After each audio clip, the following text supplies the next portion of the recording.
साथी सबैजनालाई प्रणाम छ। प्रणामी परिवार र प्रणामी सञ्जालद्वारा आयोजित यस अनलाइन रात्रिकालीन सत्सङ्ग कार्यक्रमको आज निरन्तर भइरहेको आज 28औँ दिनको कार्यक्रममा हामी उपस्थित भइसकेका छौँ र कार्यक्रमको सुरुवातमा सधैँ चाहिँ हामी पूर्ण ब्रह्म परमात्माको श्रीचरणको स्तुति वन्दना गरौँ।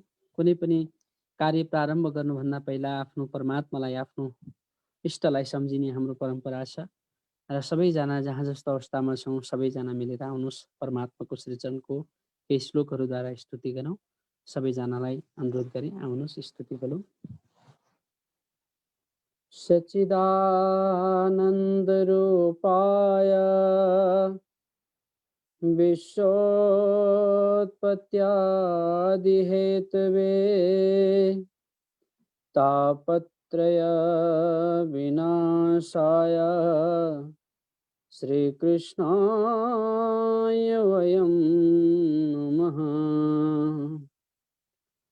चिदादित्यं किशोराङ्गं परेधाम्नि विराजितं स्वरूपं सच्चिदानन्दं निर्विकारं सनातनम् पूर्णब्रह्मसमारम्भा देवचन्द्रादिमध्यमा अस्मदाचार्यपर्यन्तं वन्दे गुरुपरम्परा वन्दे गुरुपरम्परा।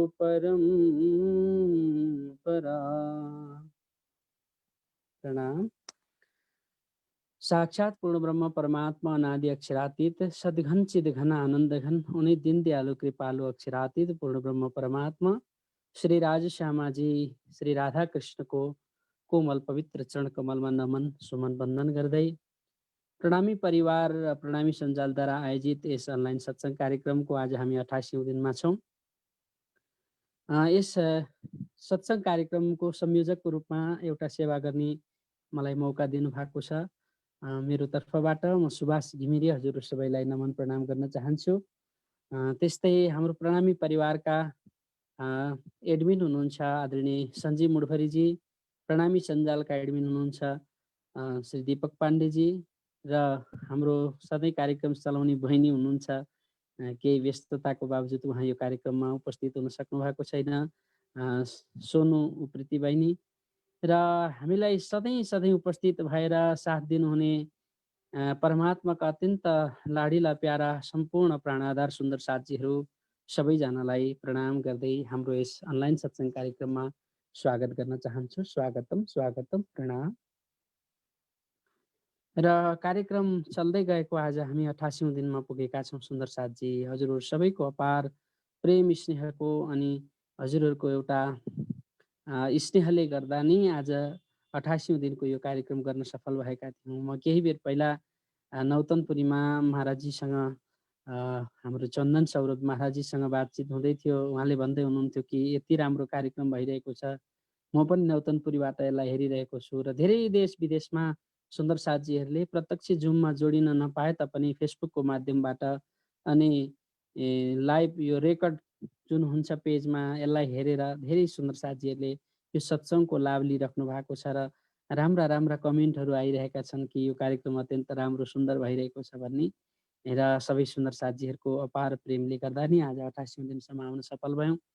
र सुन्दर साथजी हामी सधैँ चाहिँ हामीले नयाँ एक वक्ताको साथमा आउने गर्दछौँ र हिजोसम्म हामीले मङ्गल सेवा आश्रम कालीझोडाका महन्त भागवताचार्य श्री देवराजी महाराजीको मुखारविन्दबाट प्रणामी धर्मको सिद्धान्तको विषयमा श्रवण गऱ्यौँ भने आज पनि मङ्गल सेवा आश्रम कालीझोडाकै अहिले नवोदित एक युवा कथाकार हुनुहुन्छ आदरणीय श्री हाम्रो साह्रै मिठो भजन पनि सुनाउनुहुन्छ श्री ध्रुवराज शास्त्रीजी हुनुहुन्छ आजको प्रमुख अतिथि। हामी उहाँलाई यस कार्यक्रममा खुब खुब स्वागत गर्न चाहन्छौँ। स्वागतम छ हजुरलाई। र सुन्दर साथजी सधैँ चाहिँ हामीले एउटा नयाँ प्रश्न राख्ने गरेका छौँ र आज पनि एउटा नयाँ प्रश्नको साथमा हामी उपस्थित भइसकेका छौँ र आजको प्रश्न हजुरहरूको स्क्रिनमा यस प्रकार छ, हेर्नुहोला। परमधाममा रङ्गमहलको प्रथम भोमका विशेषताहरू के हुन्? ध्यान दिनुहोला। परमधाममा रङ्गमहलको प्रथम भोमका विशेषताहरू के हुन्? जुन अत्यन्त यो परमधामको प्रश्न, आत्माको घरको प्रश्न छ। उत्तर पनि आइसकेको छ, यतातिर दिन थाल्न सक्नु भएको छ। धेरै सुन्दर साथीहरूले हजुरहरू पनि प्रश्नको उत्तर दिँदै गर्नुहोला। अन्तिमसम्म अपेक्षा गरौँ कि यसको उत्तर आउनेछ। र सुन्दर साथी, अब कार्यक्रमको सुरुवातमा हामी सधैँ चाहिँ मिठा मिठा भजनहरूको साथमा हामी आउने गर्दछौँ र आजको सुरुवातको यो कार्यक्रममा एउटा सुन्दर भजन प्रस्तुतिको लागि हाम्रो बिचमा सधैँ हाम्रो कार्यक्रममा उपस्थित भएर मिठा मिठा भजन सुनाउनुहुन्छ, अन्तिमसम्म हेरेर साथ दिनुहुन्छ आदरणीय चन्दा श्रेष्ठज्यूलाई म स्वागत गर्न चाहन्छु एउटा मिठो भजनको साथमा। प्रणाम।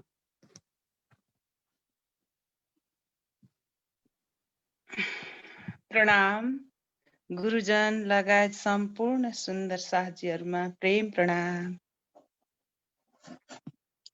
गुरुकै चरण मेरो काशी प्रयाग, सदा चरणको बास मिलोस्। गुरुकै चरण मेरो काशी प्रयाग, सदा चरणको बास मिलोस्। ब्रजरसको मुरली धुन त्यो मनमा सदा मेरो गुन्जिरहोस्। ब्रजरसको मुरली धुन त्यो मनमा सदा मेरो गुन्जिरहोस्। गुरुकै चरण मेरो काशी प्रयाग, सदा चरणको बास मिलोस्। गुरुकै चरणको चरण प्रीतले सकल शरीर यो भिजिरहोस्। गुरुकै चरणको चरण प्रीतले सकल शरीर यो भिजिरहोस्। कृष्ण नामको माला जपी जपी, कृष्ण नामको माला जपी जपी, अन्त्य समयमा प्राण छुटोस्। गुरुकै चरण मेरो काशी प्रयाग, सदा चरणको बास मिलोस्। प्रेमको बाती बन्न सकूं प्रभु, ज्ञानको ज्योति बलिरहोस्। प्रेमको बाती बन्न सकूं प्रभु, ज्ञानको ज्योति बलिरहोस्।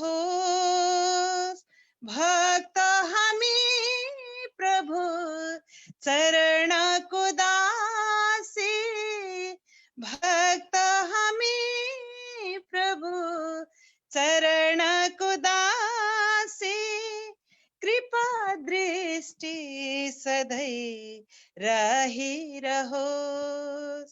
गुरुकै चरण मेरो काशी प्रयाग, सदा चरणको बास मिलोस् ब्रज रसको मुरली धुन त्यो मनमा सदा मेरो गुन्जिरहोस् गुरुकै चरण मेरो काशी प्रयाग सदा चरणको बास मिलोस् सदा चरणको बास मिलोस्। सद्गुरु महाराज की जय। प्रणाम। प्रणाम छ आदरणीय चन्दा श्रेष्ठज्यूलाई। अति मिठो भजन सुनाउनु भयो। उहाँको गला पनि साह्रै मिठो छ, आवाज साह्रै मिठो सुन्दर छ। खुब आनन्द लाग्छ हजुरको भजनहरू सुन्दाखेरि। साह्रै नयाँ नयाँ मिठा मिठा भजनहरू हामीलाई सुनाउनुहुन्छ। सङ्गीतमा स्वरको पनि एकदम महत्त्व हुन्छ। साह्रै गला हजुरको मिठो लाग्छ दिदी। आगामी दिनमा पनि यस्तै मिठा हजुर भजन हामीहरूलाई सुनाउँदै गर्नुहोला। र म पुनः अर्को एउटा छोटो भजनको लागि जोड्न चाहन्छु। र सधैँ हामीलाई मिठा मिठा भजनहरू सुनाउनुहुन्छ र आज पनि उपस्थित भइसक्नु भएको छ, समयमै उपस्थित हुनुहुन्छ। हाम्रो आदरणीय भैमालदेखि हुनुहुन्छ दिवाकर सञ्जेल दाई। साह्रै मिठा मिठा पुराना भजनहरू सुनाउनुहुन्छ। मैले अलिकति जानकारी नगराइकन हजुरलाई अनुरोध गरेँ एउटा मिठो भजनको लागि। प्रणाम।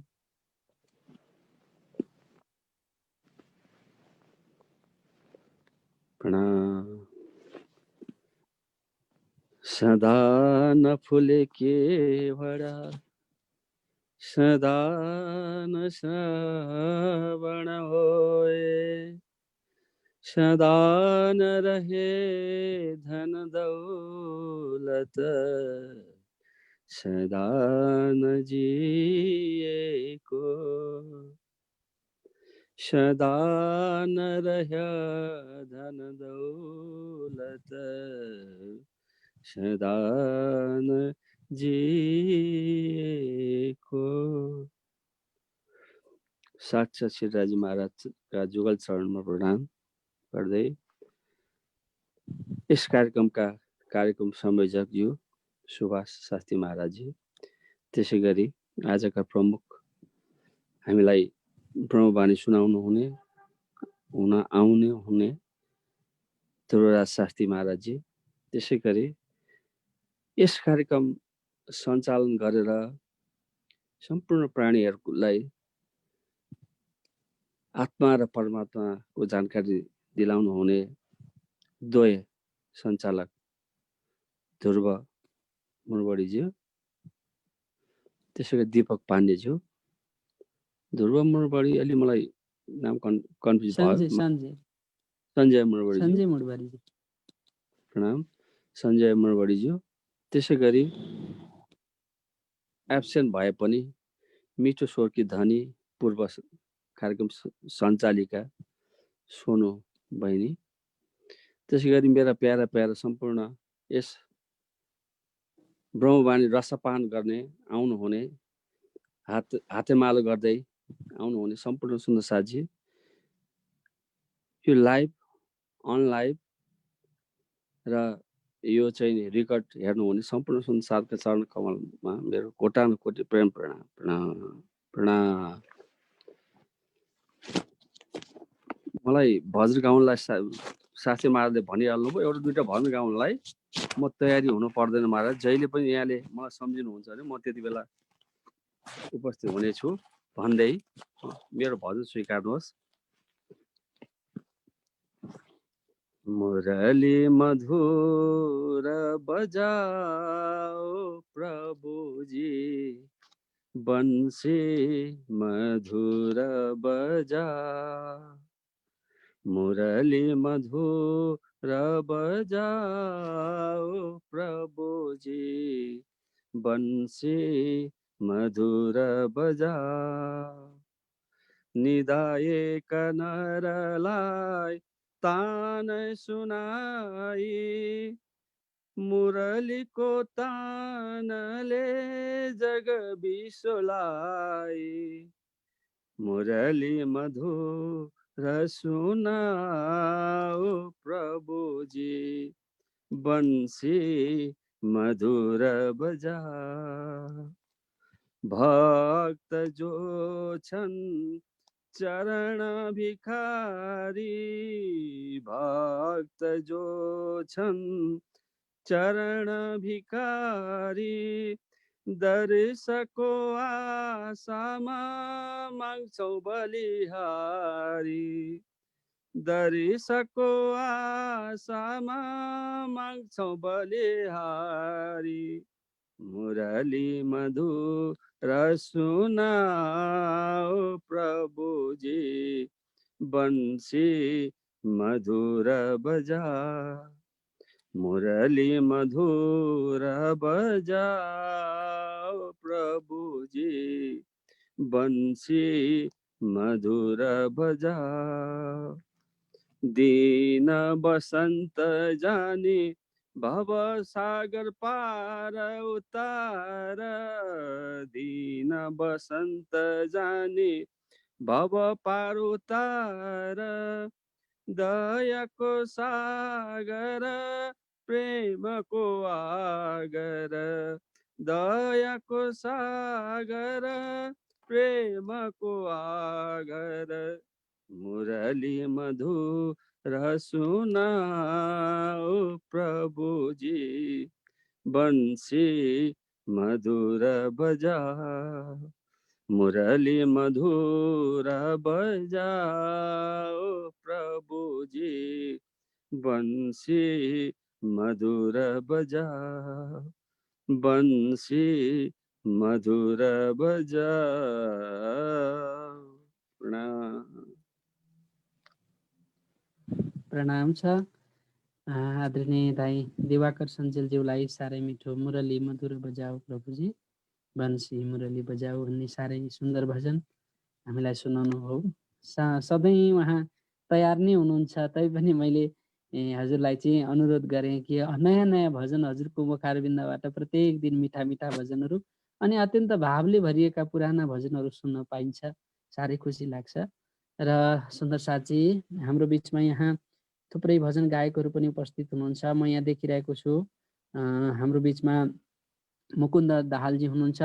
म मुकुन्द दाहालजीलाई एउटा मिठो भजनको लागि अनुरोध गर्न चाहन्छु। एउटा मिठो भजन प्रस्तुति गरिदिनु होला।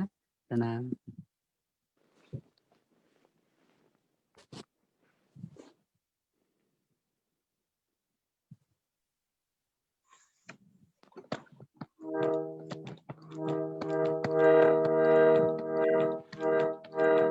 श्री कृष्ण कन्हैया लाल की जय।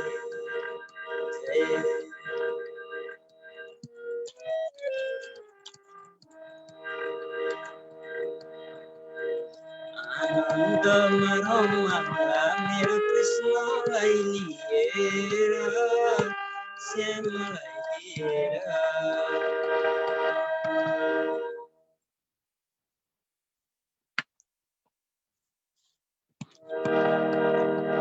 आनन्द मरौला मेरो कृष्णलाई लिएर, श्यामलाई लिएर। श्यामलाई लिएर मेरो कृष्णलाई लिएर। श्यामलाई लिएर मेरो कृष्णलाई लिएर।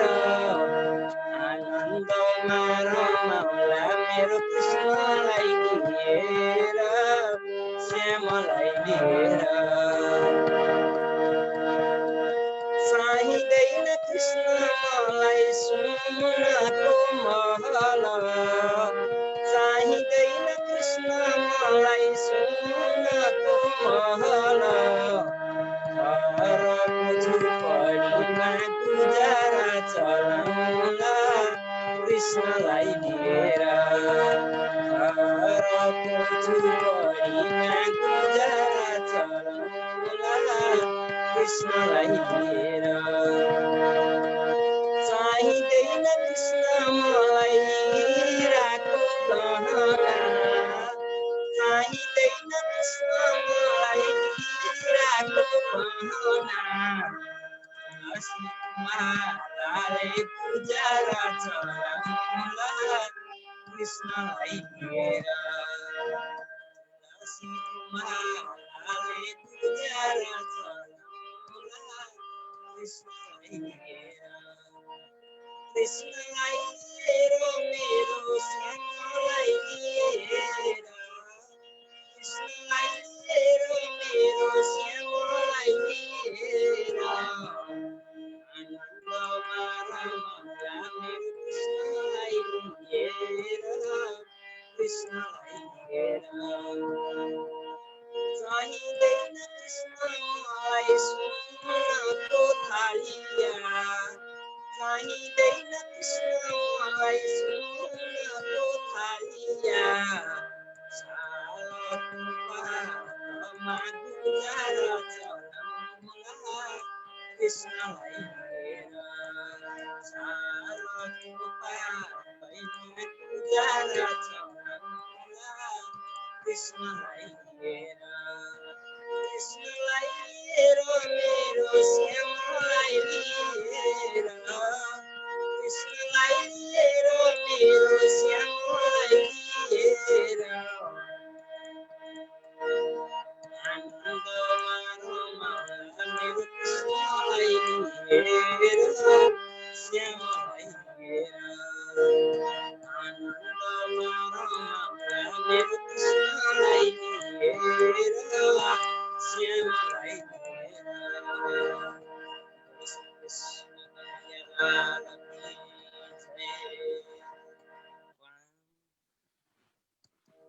धन्यवाद छ आदरणीय मुकुन्द दाहालज्यूलाई। साह्रै मिठो कृष्णलाई लिएर आनन्दमा रमाउला भनेर सुन्दर भाव यो। एउटा छोटो महाभारतको प्रसङ्ग म हजुरलाई जोड्न चाहन्छु। एकपटक महाभारतमा भीष्म पितामहलाई दुर्योधनले अति कटु शब्द बोले कि हाम्रो नुन खानुहुन्छ अनि जय चाहिँ तपाईँ पाण्डवहरूको गाउनुहुन्छ भनेर कटु शब्द बोले एकचोटि। त्यतिखेर भीष्म पितामहलाई चाहिँ अत्यन्त नराम्रो लाग्यो, दुःख लाग्यो। अनि भीष्म पितामहले दुर्योधनलाई भन्नुभयो कि तिमीलाई मर्नदेखि डर छ होइन दुर्योधन, यदि तिमीलाई मर्नदेखि डर छ भने तिम्रो पत्नी भानुमतीलाई पठाइदेऊ मेरो पासमा, म उनलाई अखण्ड सौभाग्यवतीको आशीर्वाद दिन्छु भनेर भीष्म पितामहले भन्नुहुन्छ। तब यता पाण्डवमा भगवान श्रीकृष्ण हुनुहुन्छ, अति चिन्ता भयो। अनि रातको समयमा पाण्डवहरू सबै सुतिरहेका छन्, सबै घुरघुर्ती सुत्नु भएको छ। त्यो बिचमा भगवान श्रीकृष्ण चाहिँ रातको बिचमा जागिराख्नु भएको छ।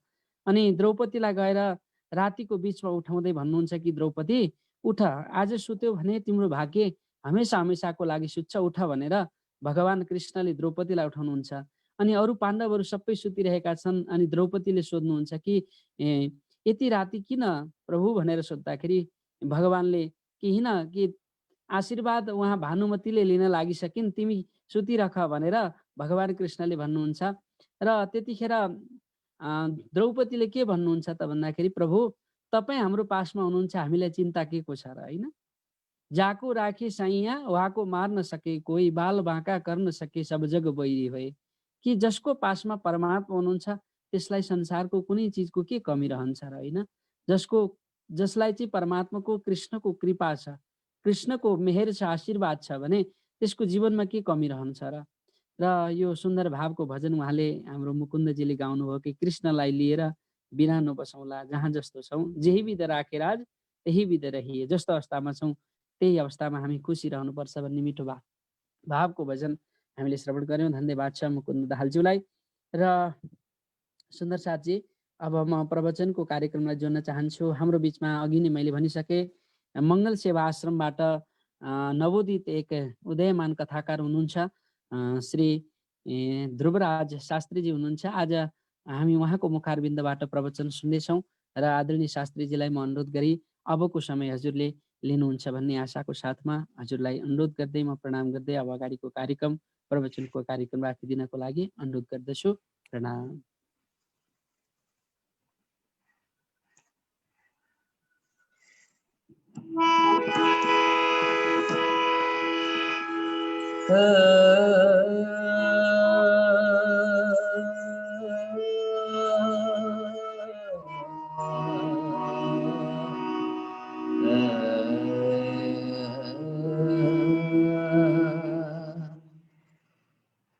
निजानन्दस्य कृष्णस्य प्राणनाथस्य वै ध्रुवम् चरित्रं पावनम् एतद् यच्च लोके सुदुर्लभम्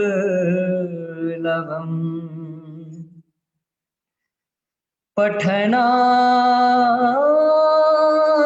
श्रवणाच्चैव प्रेम भक्त्या समर्चना लभते चेप्सितं लोके अन्ते च पदमभयम् मङ्गलं राजश्यामा च मङ्गलं राधिकावरम् मङ्गलं गुरुदेवं च मङ्गलं साथ सुन्दरम् मङ्गलं गुरुदेवं च मङ्गलं साथ सुन्दरम्।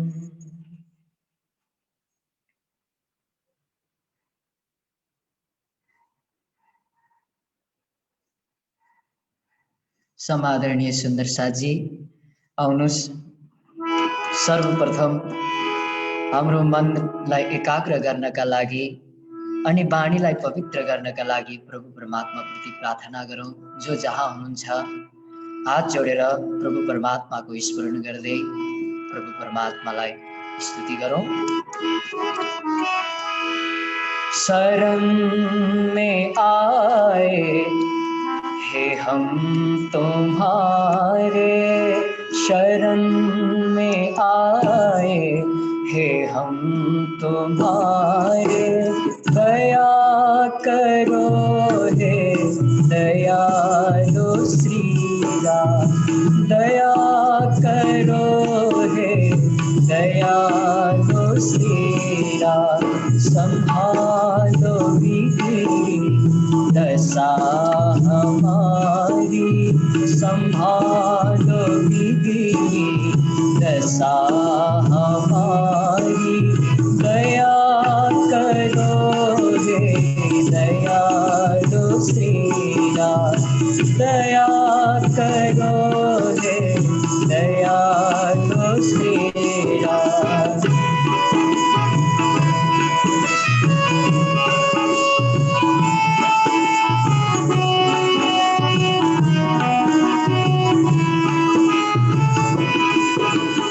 ना हमने बला है ना हमने साथी, ना हमने बला है ना हमने साथी, ना हमने साधना ना हमने भक्ति, ना हमने साधना ना हमने भक्ति, तुम्हारे दर के हे हम पुजारी, तुम्हारे दर के हे हम पुजारी, दया करो हे दयालु श्री राम, दया करो हे दयालु श्री राम, शरण में आए हे हम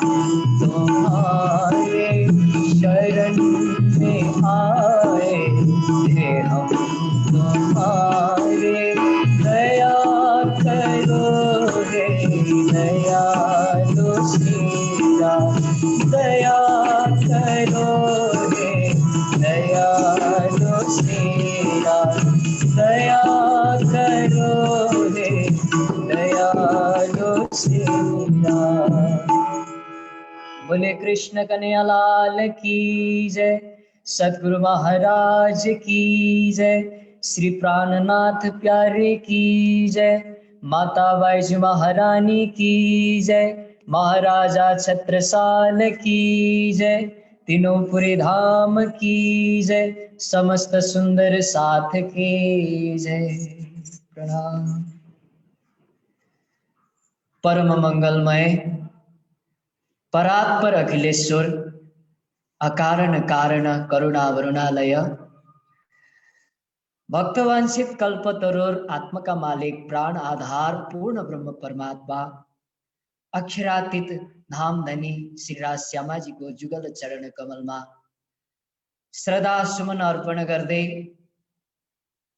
वहाँकै वाङ्मय प्रतिमूर्ति स्वरूप श्रीमद् तारतम वाणी ब्रह्मवाणी हृदय पटल में विराजमान ब्रह्मलीन परमहंस गुरुजी, मेरो तारतम दाता ज्ञानदाता परम पूज्य गुरुजी एवं सुन्दर साथजी भनिन्छ सन्तको चरण गंगा जल भन्दा पनि पवित्र हुन्छ। यदि सन्तका चरण त त्यति पवित्र हुन्छन् भने सन्तका मुखार बिन्दबाट विनश्रित भएका वाणीहरू झन् कति पवित्र हुन्छन् होला। हामीहरूलाई यस अनलाइन सत्संगको माध्यमद्वारा आफ्ना अमृतमय वाणीद्वारा आध्यात्मिक ज्ञान गंगामा स्नान गराई परम पवित्र बनाउँदै आउनुहुने सम्पूर्ण सन्त गुरुजन विद्वज्जन विदुषीजन एवं यस कार्यक्रमका मार्ग निर्देशक संयोजक धर्म प्रचारक सुमधुर कंठका धनी भागवताचार्य परमादरणीय परम वंदनीय शास्त्री श्री सुभाष जी महाराज अनि यो कार्यक्रम का आयोजक वर्ग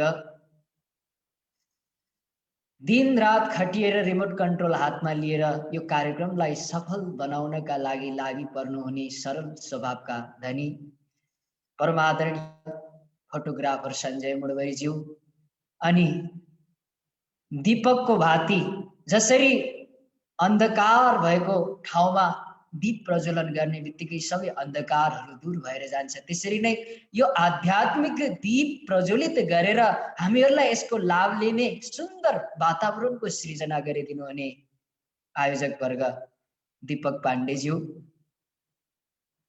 लगायत यस कार्यक्रमलाई यो जुम को माध्यमद्वारा अनि फेसबुक लाइभ को माध्यमद्वारा धेरै सुन्दर साथले हेरिरहनु भएको छ। देश विदेशबाट यो कार्यक्रमको लाभ लिइरहनुहुने आफ्ना आफ्ना पदवधिमा रहनुहुने पदप्रतिष्ठित सम्पूर्ण प्रभु अनुरागी भक्त समुदाय सुन्दर साथजीमा मेरो आन्तरिक हृदयदेखि कोटि कोटि प्रेम प्रणाम स्वीकार गर्नुहोस्। प्रणाम सुन्दर साथजी। सुन्दर साथजी, बडा सौभाग्यको विषय छ कि हामीहरू आज यस अनलाइन मिडियाको सत्संग श्रृङ्खलाको 88वां दिवसमा प्रवेश गरिसकेका छौं र मलाई जानकारी भए अनुसार यो कार्यक्रम विशेष एकल अनलाइन भक्ति संगीत प्रतियोगिताका लागि भनेर गरिएको रहेछ। तर आज परमात्माको कृपा परमात्माको अनुग्रहले गर्दा यो कार्यक्रम कति विशाल भएर गएको छ। महाप्रभु स्वामी श्री प्राणनाथ जी महाराजले तारतम वाणीमा भन्नुहुन्छ बिना कारण कारज नहीं होए, बिना कारण कुनै पनि कार्य सम्भव हुँदैन सज्जन वृद्ध। र यो अनलाइन सत्संग कार्यक्रम हुनुको पनि एउटा कारण छ।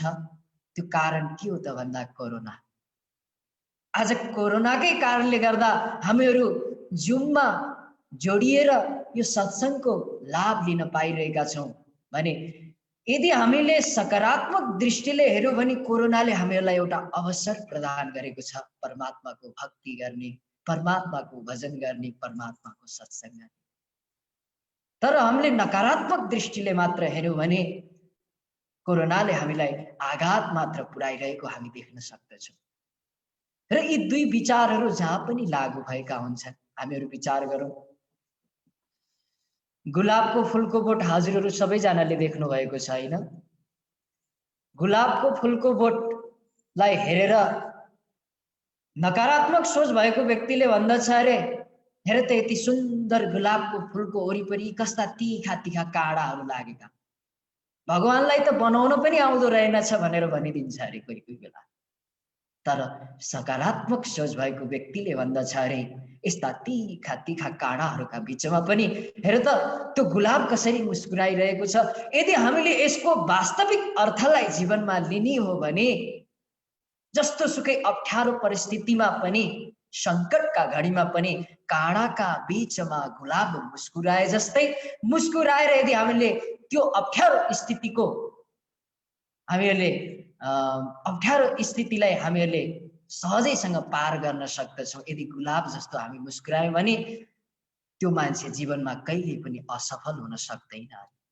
यो अर्थ यसको हुन्छ। अनि हामीहरूले यसलाई अर्को अर्थमा बुझ्नु पर्दा टेबलमा गिलास राखिएको रहेछ, गिलासमा आधी गिलास पानी रहेछ। दुईजना व्यक्तिहरू त्यहाँ आएछन्। एउटाले भनेछ गिलास आधा खाली छ, अर्कोले भनेछ हैन हैन गिलास आधा भरिएको छ। एक किसिमले विचार गरेर हेर्दा दुवैजनाले त्यो सत्यतालाई नै बखान गरिरहेका छन्, तर एउटाको सकारात्मकता देखियो, अर्कोको नकारात्मकता देखियो। जसले गिलास खाली छ भन्यो उसको नकारात्मक सोच देखियो, किनकि उसले खालीलाई देख्यो। र जसले गिलास आधा भरिएको छ भने उसको सकारात्मक सोच देखियो। अप्राप्तको हामीले चिन्तन गर्नु हुँदैन सज्जनबिन। प्राप्त परिस्थिति जुन छ त्यसलाई हामीले सदुपयोग गर्नुपर्दछ। अप्राप्त वस्तुको चिन्तनले गर्दा मानिसले प्राप्त परिस्थितिलाई सदुपयोग गर्न जान्दैन र प्राप्त परिस्थितिको सदुपयोगबाट मानव आज वञ्चित भइरहेको छ। र आज परमात्माको कृपा, परमात्माको अनुग्रहले गर्दा हामीहरूलाई सत्संग प्राप्त भएको छ। र जसले आफ्नो घर गृहमा बसेर यो सत्संगको लाभ लिइरहनु भएको छ उहाँहरूले आफ्नो अभाग्य सम्झिनु पर्दछ, सौभाग्य सम्झिनु पर्दछ। र जसले यो सत्संगको लाभ लिनबाट वञ्चित हुनु भएको छ उहाँहरूले आफ्नो दुर्भाग्य सम्झिनु पर्दछ। किनकि सज्जनवृन्द यो सत्संग त्यसै सबैलाई प्राप्त हुँदैन। सबैलाई यो सत्संग रूपी सरोवरमा स्नान गर्ने अवसर प्राप्त हुँदैन। श्रीमद् भागवतको महात्म्यमा वर्णन गरिएको छ भाग्योदयेन बहुजन्म समर्जितेन सत्संगमं च लभते पुरुषो जावे अज्ञान हेतु कृतमोह मदान्धकार नासं विधाय हि तदुदयते विवेका। बहुजन्मानि भाग्य उदयते। जब हाम्रो जन्म जन्मान्तरको पुण्य एकत्रित भएर भाग्यको उदय हुन्छ अनि मात्र हामीले सत्संग प्राप्त गर्दछौँ अरे। अनि सत्संग प्राप्त गर्यो भने के हुन्छ त भन्दा जन्म जन्मान्तरमा हामी भित्र भरिएको मोह अहंकार छ त्यो सबै जसरी भुवन भास्करको उदय हुने बित्तिकै संसारको सम्पूर्ण अन्धकार दूर भएर जान्छ, त्यसरी नै सत्संगको लाभ मिल्ने बित्तिकै हामी भित्र भएको मोह अहंकारहरू सबै नाशम विधाय सबै नाश भएर जान्छ। नाश भएर गयो भने के हुन्छ भन्दा उदयते विवेक। अनि हामी भित्र विवेकको उदय हुन्छ। यसै कुरोलाई प्रतिपादन गर्दै तुलसीदासजीले पनि रामायणमा भन्नुभएको छ बिन सत्संग विवेक न होई, बिन सत्संग विवेक न होई, श्याम कृपा बिन सुलभन सोई, श्याम कृपा बिन सुलभन सोई, बिन सत्संग विवेक न होई। सत्संग बिनाको मानिस विवेकहीन हुन्छ अरे सज्जनबिन। र विवेकहीन प्राणी र पशुमा कुनै पनि अन्तर हुँदैन। किनकि विवेकहीन प्राणीलाई के गर्नुपर्छ के गर्नु हुँदैन, के बोल्नुपर्छ के बोल्नु हुँदैन, के खानुपर्छ के खानु हुँदैन, यो कुनै पनि कुराको ज्ञान हुँदैन। र अज्ञान अवस्थामा, अनजान अवस्थामा मानिसले विभिन्न किसिमका नराम्रा कर्महरूलाई गरिरहेको हुन्छ। र यो कर्मभूमि हो सुन्दर साथजी। यो कर्मभूमिमा हामीहरूले आफूले गरेको कर्मको भोग आफैले भोग्नु पर्दछ अरे। अवश्यमेव भोक्तव्यम कृत कर्म शुभाशुभम। चाहे हामीले गरेको कर्म शुभ होस् या अशुभ होस्, चाहे हामीले राम्रो कर्म गरौँ या नराम्रो कर्म गरौँ, चाहे हामीले जानेर गरौँ या अनजानमा गरौँ। उदाहरणको लागि बिजुलीको तारमा करेन्ट छ, यो सर्वविदित छ, हामी सबैलाई थाहा छ। अब त्यो बिजुलीको तारलाई हामीले जानेर छौँ या नजानेर छौँ, करेन्ट लाग्छै लाग्छ। आगोले पोल्छ, त्यो आगोलाई हामीले जानेर छौँ या नजानेर छौँ, आगोले पोल्छै पोल्छ। त्यसरी नै नराम्रा कर्म हामीले जानेर गरौँ या नजानेर गरौँ, आफूले गरेको कर्मको भोग भोग्नु पर्दछ भनेर पद्म पुराणमा पनि वर्णन गरिएको छ।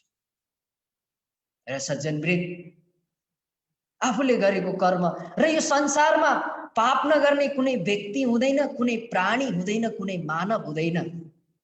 संसारका प्रत्येक मानवबाट कुनै न कुनै किसिमले नराम्रा कर्महरू भइराखेका हुन्छन्। हामीहरू विचार गरी हेरौँ, नराम्रा कर्म भइराखेका हुन्छन्।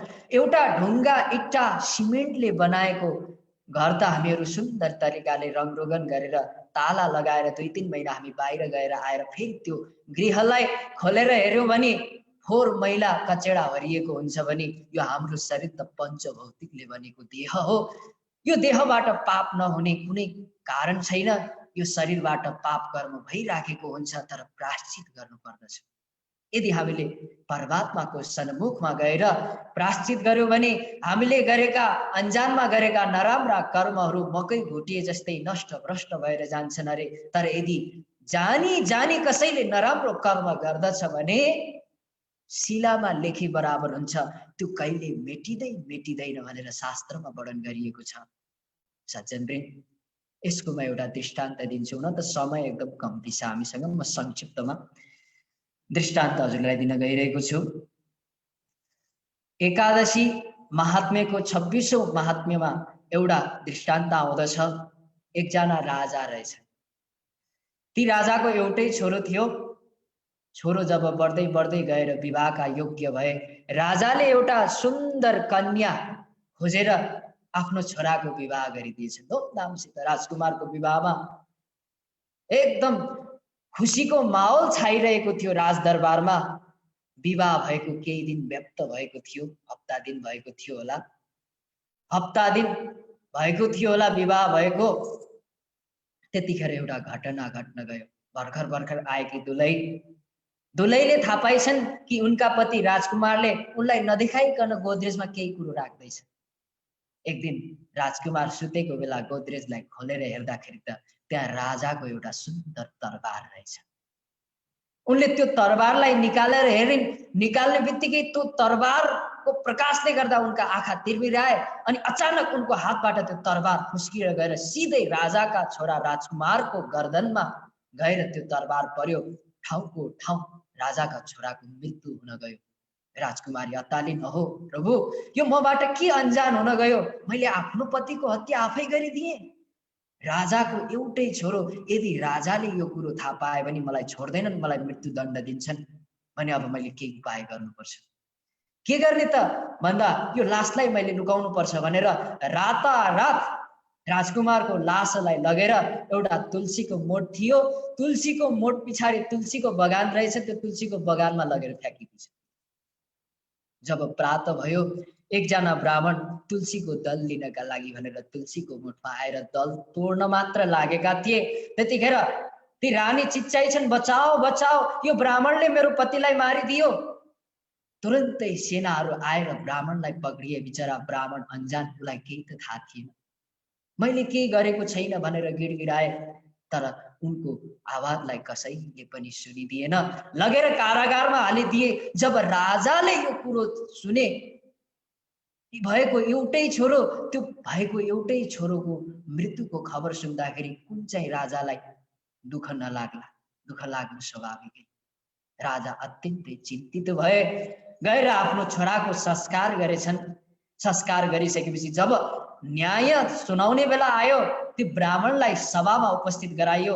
सम्पूर्ण सेनाहरू अनि सम्पूर्ण नगरका व्यक्तिहरू आएर त्यहाँ उपस्थित भए। राजाले यसो हेर्दाखेरि यो बिचरा ब्राह्मण, यसले जिन्दगीमा एउटा कमिलालाई पनि मारेन भने यसले मेरो पुत्रलाई कसरी मार्यो?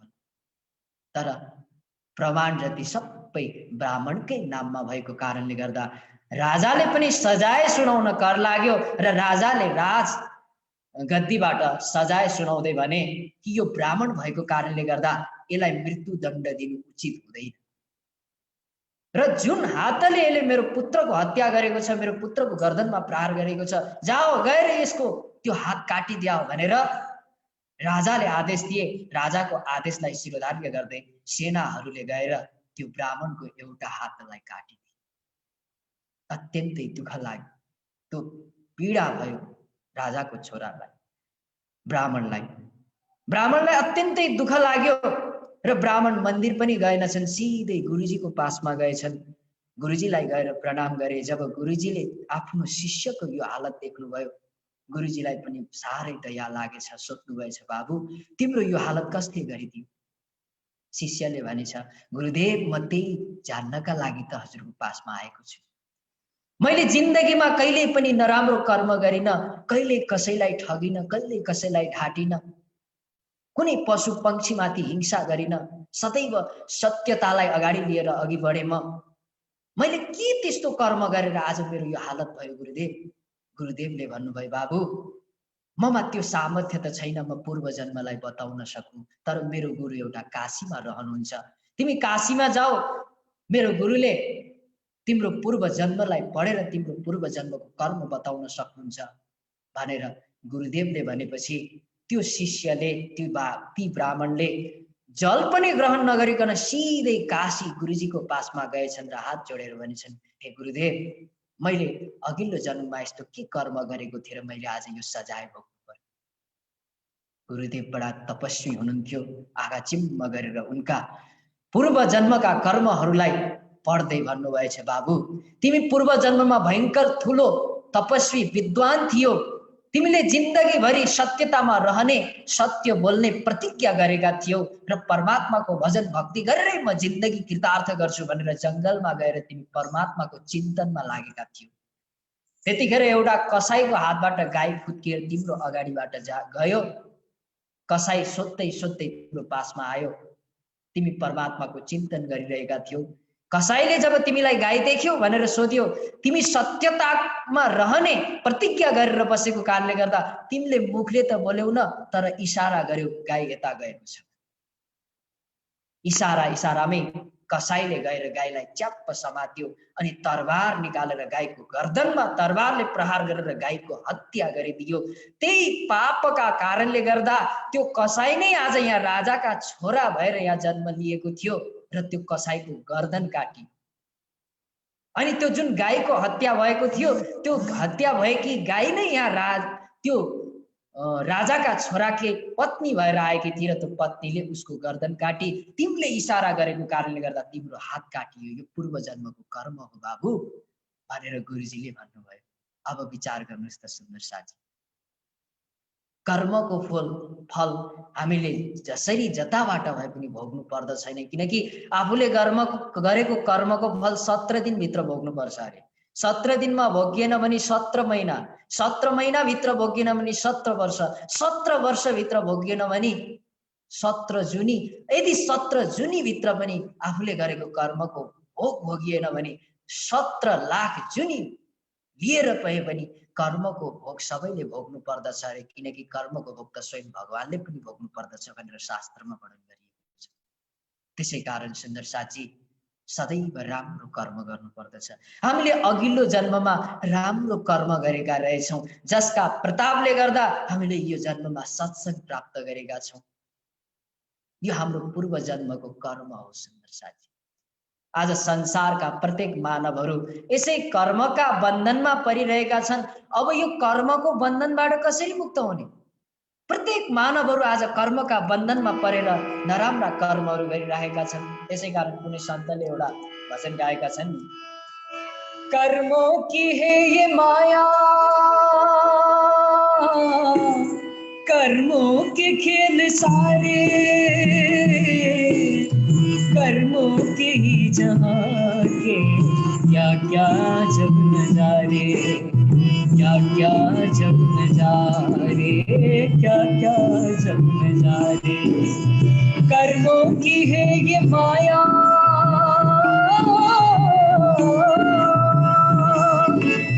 कर्मों से ही बने हैं तकदीर आदमी की, कर्मों से ही बने हैं। तुम कर्म ऐसा करना,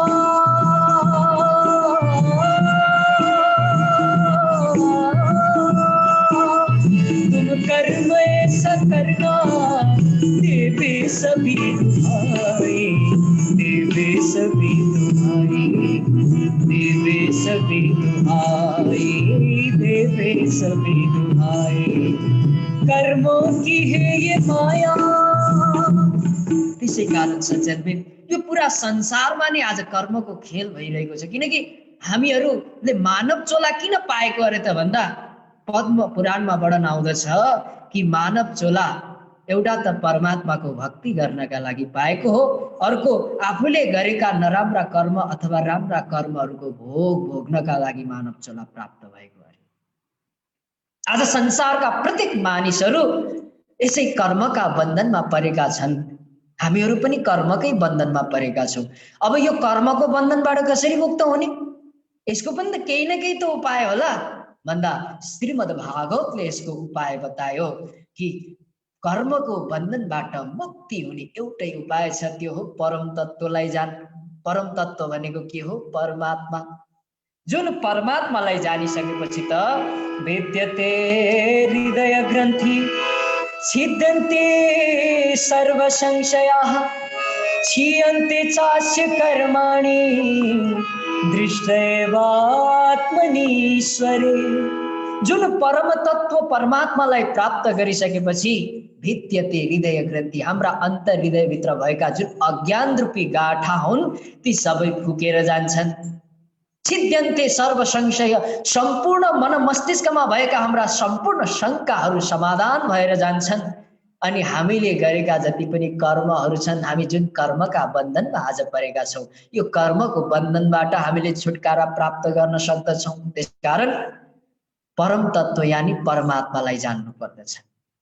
अब परमात्मालाई कसरी जान्ने त भन्दा परमात्मालाई जान्ने सबैभन्दा सरल साधन हो आत्म पहिचान।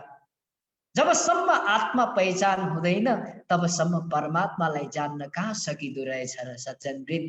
त्यसै कारण यसै प्रसङ्गमा महाप्रभु स्वामी श्री प्राणनाथजी महाराजले तारतम्यवाणीको कीर्तन ग्रन्थमा भन्नुहुन्छ, पहले आप पहचानो रे साधो, पहले आप पहचानो, बिना बचीने पार ब्रह्म को कौन कहे मैं जानो रे साधो, पहले आप पहचानो। पहिले आफूले आफूलाई जान, किनकि जबसम्म हामीले आफूले आफूलाई जान्दैनौँ तबसम्म परमात्मालाई जान्न कदापि सकिदो रहेनछ। र नै गुरुजी श्री 108 मङ्गलदासजी महाराजले पनि आफ्नो मङ्गल शक्तिमा भन्नुभएको छ, हे आत्म प्रशंसकहरू हो, तिमीहरूले अध्ययन गरेर शैक्षिक डिग्री त हासिल गर्यौ, तर तिमीहरूले आफूले आफूलाई पढेका छौ कि छैन? पहिले आफूले आफूलाई पढ अनि आफ्नो परीक्षा गर्ने गर भनेर गुरुजी श्री 108 मङ्गलदासजी महाराजले आफ्नो मङ्गल शक्तिमा वर्णन गर्नुभएको छ। र आफूले आफूलाई जान्नु पर्दछ। अब म को हुँ त? Who am I? आखिर म को हुँ? के म शरीर हुँ भन्दा म शरीर होइन, किनकि शरीर नाश भएर जान्छ, शरीरको कुनै अस्तित्व छैन। के म इन्द्रिय हुँ भन्दा इन्द्रियहरू पनि नाश भएर जान्छ।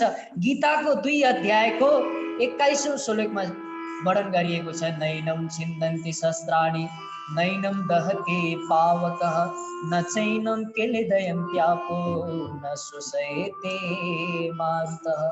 एनम शस्त्राणि न छिन्दन्ति, यो आत्मा कस्तो छ अरे भन्दा यो आत्मालाई कुनै अस्त्र शस्त्रले काट्न सक्दैन। एनम पावकः न दहति, कुनै अग्निले यसलाई जलाउन सक्दैन। अनि एनम आपः न क्लेदयति, कुनै जलद्वारा यसलाई गलाउन सकिँदैन भने कुनै हावाले यो आत्मालाई सुकाउन पनि सक्दैन। यो आत्मा त्यस्तो छ। किन त्यस्तो भयो त भन्दा परमात्माको अंश आत्मा भएका कारणले गर्दा यो आत्मा अजर छ, अविनाशी छ। त्यसै कारणले गर्दा यो आत्मा शरीर पनि होइन, यो आत्मा इन्द्रिय पनि होइन। के यो आत्मा मन हो त भन्दा यो आत्मा मन पनि होइन, यो आत्मा बुद्धि पनि होइन। के हो त? गीताको 3 अध्यायको 42औं श्लोकमा श्री कृष्णजीले वर्णन गर्नुभएको छ, इन्द्रियाणि पराण्याहुरिन्द्रियभ्य परमन मनसस्तु परा बुद्धिर्यो बुद्धि परतस्तो सह। हाम्रा शरीरमा 10वटा इन्द्रियहरू छन्, 5 कर्मेन्द्रिय, 5 ज्ञानेन्द्रिय। र यी इन्द्रियहरू भन्दा माथि मन छ अरे, मन भन्दा माथि बुद्धि, अनि बुद्धि भन्दा धेरै माथि यो आत्मा रहन्छ। आत्मा पहिचान कसरी गर्ने त भन्दा आत्मा पहिचानका लागि सबैभन्दा हामीहरूले शारीरिक अवस्थाबाट माथि उठेर मानसिक अवस्थालाई प्राप्त गर्नु पर्दछ। मानसिक अवस्थाबाट माथि उठेर फेरि वैदिक अवस्था, अनि वैदिक अवस्थादेखि पनि माथि उठेर जब हामी आत्मिक अवस्थामा प्राप्त हुन्छौँ अनि मात्र आत्माको पहिचान हुन्छ भनेर महाप्रभु स्वामी श्री प्राणनाथजी महाराजले कलश नाम गरेको ग्रन्थमा वर्णन गर्नु भएको छ। यसरी आत्माको पहिचान हुँदो रहेछ सज्जनवृन्द। र जबसम्म आत्माको पहिचान हुँदैन तबसम्म परमात्मालाई जान्न सकिँदैन। अब आत्माको पहिचान भयो, म आत्मा हुँ, यो पनि हामीले जान्यौं। म आत्मा त हुँ, तर यो संसारमा म कहाँबाट आए? विश्लेषण गरौँ, चिन्तन गरौँ। यो संसारमा म कहाँबाट आए? उस्तै सर्वसाधारण व्यक्तिलाई सोध्ने हो भने म आमाको गर्भबाट आए, सही कुरो हो नि। अब आमाको गर्भमा कहाँबाट आए? आमाको गर्भमा पिताबाट आए, पितामा पृथ्वी अन्नबाट आए, अन्नमा पृथ्वीबाट आए, पृथ्वीमा जलबाट आए, जलमा अग्निबाट आए, अग्निमा वायुबाट आए, वायुमा म आकाशबाट आए, आकाशमा मनबाट आए, मनमा कहाँबाट आए? मनमा बुद्धिबाट आए, बुद्धिमा कहाँबाट आए? बुद्धिमा नारायणबाट आए, अनि नारायणमा कहाँबाट आए भन्दा अक्षरबाट आए, अक्षरमा कहाँबाट आए? अक्षरातीत परमधामबाट आए। अब अक्षरातीत परमधाममा म कहाँबाट आए त भन्दा म अक्षरातीत परमधाममै विस्तार भएँ। कसरी विस्तार भएँ? मैले अस्तिको प्रसङ्गमा हजुरहरूलाई श्रवण गराएको थिएँ। अब यहाँबाट के स्पष्ट भयो त भन्दा अक्षरातीत परमधामबाट नै हामी यो संसारमा आएका रहेछौँ। अक्षरातीत परमधाम नै हाम्रो आत्माको वास्तविक घर रहेछ भने परमधामबाट यो संसारमा आउनुको पनि त कुनै प्रयोजन होला, कुनै कारण होला, त्यसै त हामी आयौँ न होला। भने परमधामबाट हामीहरू यो संसारमा किन आयौँ? यो कुरोलाई जान्नका लागि परमधामलाई जान्नु आवश्यक छ सुन्दर साथी। जबसम्म हामीले त्यो परमधामलाई जान्दैनौँ तबसम्म यो संसारमा आउनुको कारण, संसारमा आउनुको प्रयोजनलाई हामीले जान्न सक्दैनौँ। त यो संसारमा किन आयौँ यो कुरो जान्नका लागि परमधामलाई जान्नु आवश्यक भएको कारणले गर्दा म आज हजुरलाई परमधामको बारेमा संक्षिप्त रूपमा वर्णन गरेर सुनाउन गइरहेको छु। हुन त हामीसँग समय एकदम छोटो छ। आज र भोलिको समय यहाँ मलाई दिनुभएको छ र आज र भोलिको समयमा म हजुरलाई परमधाम, ब्रज, रास र जागनी यी 4वटा विषय लिएर संक्षिप्त रूपमा दर्शाउने कोसिस गर्नेछु। किनकि हाम्रो श्रीकृष्ण प्रणामी धर्मलाई राम्रोसँग जान्नका लागि हामीले यी 4वटा कुरालाई जान्नुपर्छ। महाप्रभु स्वामी श्री प्राणनाथजी महाराजले पनि तारतम्य बाणीमा यी 4वटा विषयलाई प्रतिपादन गर्नुभएको छ। अतः आउनु सबैभन्दा पहिले हामी परमधामलाई जानौँ। आज संसारमा परमधाम परमधाम त सब कोहीले भनि नै राखेका हुन्छन्, तर विडम्बना यस्तो छ कि यो 21औं शताब्दीमा पनि कसैले स्वर्गलाई नै परमधाम भनिराखेका छन्, कसैले वैकुण्ठलाई नै परमधाम भनिराखेका छन्, त कसैले कैलाशलाई नै परमधाम भनिराखेका छन्। वास्तवमा परमधाम यी लोकहरूमा पर्दैन, किनकि परमधाम कहाँ छ त, कस्तो छ त, यो कुरोलाई हामी सबैले जान्नु आवश्यक छ। महाप्रभु स्वामी श्री प्राणनाथजी महाराज तारतम्य बाणीमा भन्नुहुन्छ, क्षरातीत अक्षर थया अन्य अक्षरातीत कहवाए, आपण निजावेणी घरे यहाँ अटकल के पहुँचाए।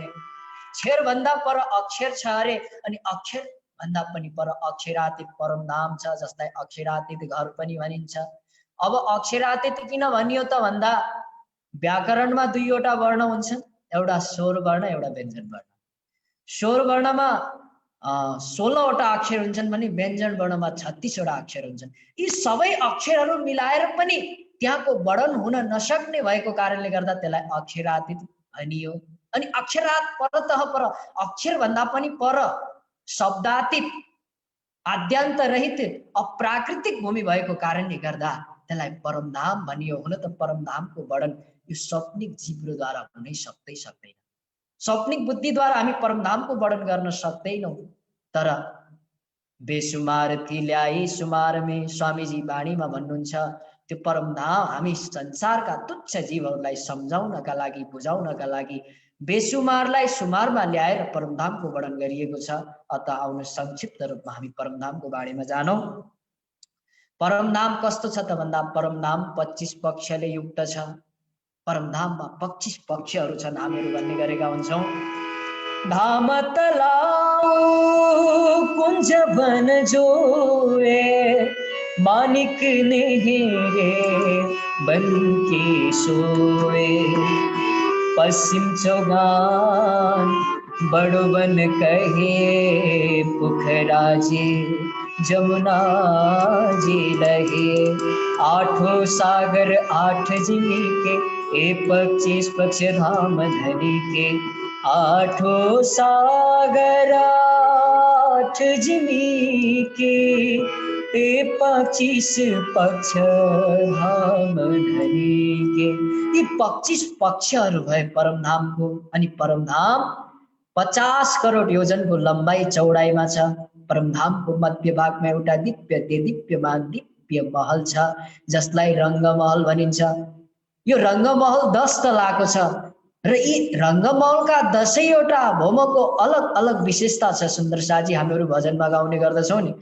प्रथम भौम में मूल मिलावा, दूसरी भूल भुलाउने, तीसरी भौम में भोजन लीला, चौथी नित्य गराउने, पाँचमी भौम में शयन कक्ष छ, छठमी सुखपाल, सातमी आठमी भौममा झुल्छन् झुला अति विशाल, नौमी भौम में दूरदर्शिका, दशमी आकाशी परम धाम को लीला हेर्न मन भोलासी।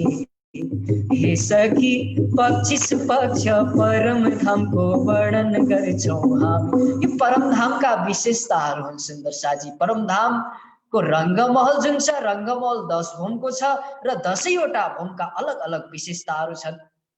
अनि परमधामका प्रत्येक यावत पदार्थहरू सत, चित, आनन्द, अनन्त, अद्वैत, साकार, प्रेम, जीवन र सुन्दरताले भरिएको छ।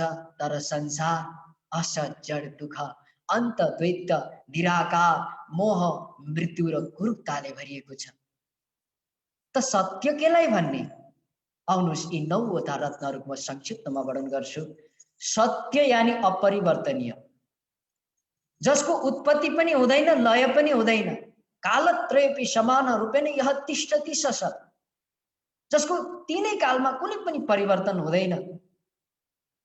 हाम्रो शरीरलाई हेरौं, यो परिवर्तनीय छ, किनकि हामी भूतकालमा बच्चा थियौं, वर्तमानमा जवान भयौं, अब भविष्यमा गएर वृद्ध हुन्छौं। शरीरमा परिवर्तन आयो। संसार यो पनि परिवर्तनीय छ, किनकि यसको नामै संसार, संसरति इति संसारः, जो प्रतिक्षण बदली नै रहन्छ, शरीर नै रहन्छ, यसको नाम हो संसार। आजभन्दा 10 वर्ष अगाडि यो दुनियाँ कस्तो थियो कल्पना गरेर हेरौं, अनि आजभन्दा 10 वर्ष पछाडि यो दुनियाँ कस्तो हुन्छ कल्पना गरेर त हेरौं। संसारमा परिवर्तन हुँदो रहेछ। अतः यो संसार पनि असत्य हो। सत्य के हो त भन्दा सत्य त परमात्मा हुनुहुन्छ। आत्मा र परमात्मामा कुनै किसिमको परिवर्तन हुँदैन। त्यसै कारण परमधाममा सत्य छ। अनि परमधाममा चिद छ। त चिद केलाई भन्ने? चिद इति प्रकाश, चिद यानी प्रकाश, ज्ञान। परमधामका प्रत्येक यावत पदार्थहरूबाट प्रकाशै प्रकाश आइरहेको हुन्छ। त्यहाँ कुनै सूर्य चन्द्रको प्रकाशको जरुरत पर्दैन। परमधाममा। स्वामी श्री प्राणनाथजी महाराज तारतम वाणीमा भन्नुहुन्छ, एक नखतनी जो जोत तमे तेमा कै सूरज ढम्पाए। श्री राजी महाराजको एउटा नङबाट निक्लिएको प्रकाशमा कैयौं करोडौं करोडौं सूर्यको प्रकाश समाहित भइरहेको हुन्छ भने परमधाममा श्री राजी महाराजको स्वरूप त्यो कस्तो छ होला अनुभव गरेर त हेरौँ। त्यसै कारण परमधाम प्रकाशै प्रकाशमय छ। अनि आनन्द, आनन्द केलाई भन्ने? आत्मानुभव गम्य व्याख्या नरहित यति आनन्द जसको आत्माले अनुभव गर्न सकिन्छ तर व्याख्या गर्न सकिँदैन। आत्मा आनन्द आत्माको विषय हो। यसलाई हामीहरूले वर्णन व्याख्या गरेर दोस्रो व्यक्तिका अगाडि हामीहरूले सुनाउन सकिँदैन। परमधाममा आनन्दै आनन्द छ र श्री राजी महाराजले आफ्नो आनन्दको विस्तार गरेर आफ्नो आनन्दमै रमण गर्ने भएको कारणले गर्दा उहाँलाई सोलिला द्वैत पनि भनिन्छ। परमधाममा आनन्दै आनन्द भएको कारणले गर्दा हाम्रा सन्त गुरुजनले गाउने गर्नुहुन्छ, पूर्ण ब्रह्म श्री कृष्ण जय सच्चिदानन्द, परमधाम की भूमिका आनन्दै आनन्द। परमधामको भूमिका आनन्दै आनन्दमय छ। अनि परमधाम अनन्त छ। अनन्त यानी परमधाममा श्री राजी महाराज मात्र हुनुहुन्न। श्री राजी महाराजका पासमा 12,000 ब्रह्माङ्गनाहरू छन्। श्री श्यामाजी महारानी हुनुहुन्छ। 14 करोड 40 लाख खुसियाली छन्। अनि परमधाममा पशु पक्षीहरू, परमधामका 25 पक्ष परमधाम गरेर परमधाम अनन्त छ। अनि परमधाम अनन्त सँगसँगै परमधाम अद्वैत पनि छ। अद्वैत, अद्वैत यानी द्वैत नभएको। परमधामका प्रत्येक वस्तुहरू एक अर्कासँग जोडिएको छ। जस्तो एउटी सखीको मनमा जे विचार उत्पत्ति भयो अरू सम्पूर्ण सखीहरूका मनमा पनि त्यही विचार उत्पत्ति भइरहेको हुन्छ। श्यामाजी महारानीले जे सोच्नु भयो अरू सखीहरूले पनि त्यही सोचिरहेका हुन्छन्। एक अर्कासँग जोडिएको छ। यो हो अद्वैत भाव। अनि परमधाम साकार छ। परमधामको साकार भनेको शुद्ध साकार। परमधामको साकार भनेको शुद्ध साकार। शङ्कराचार्यजीले भन्नुभएको छ, साकारस्य विनाशोस्ति निराकारस्य शून्यत्वात्। यो साकार जुन ब्रह्माण्ड छ यो साकार नाश भएर जान्छ। निराकार भनेको शून्य हो। शून्यको कुनै अस्तित्व हुँदैन।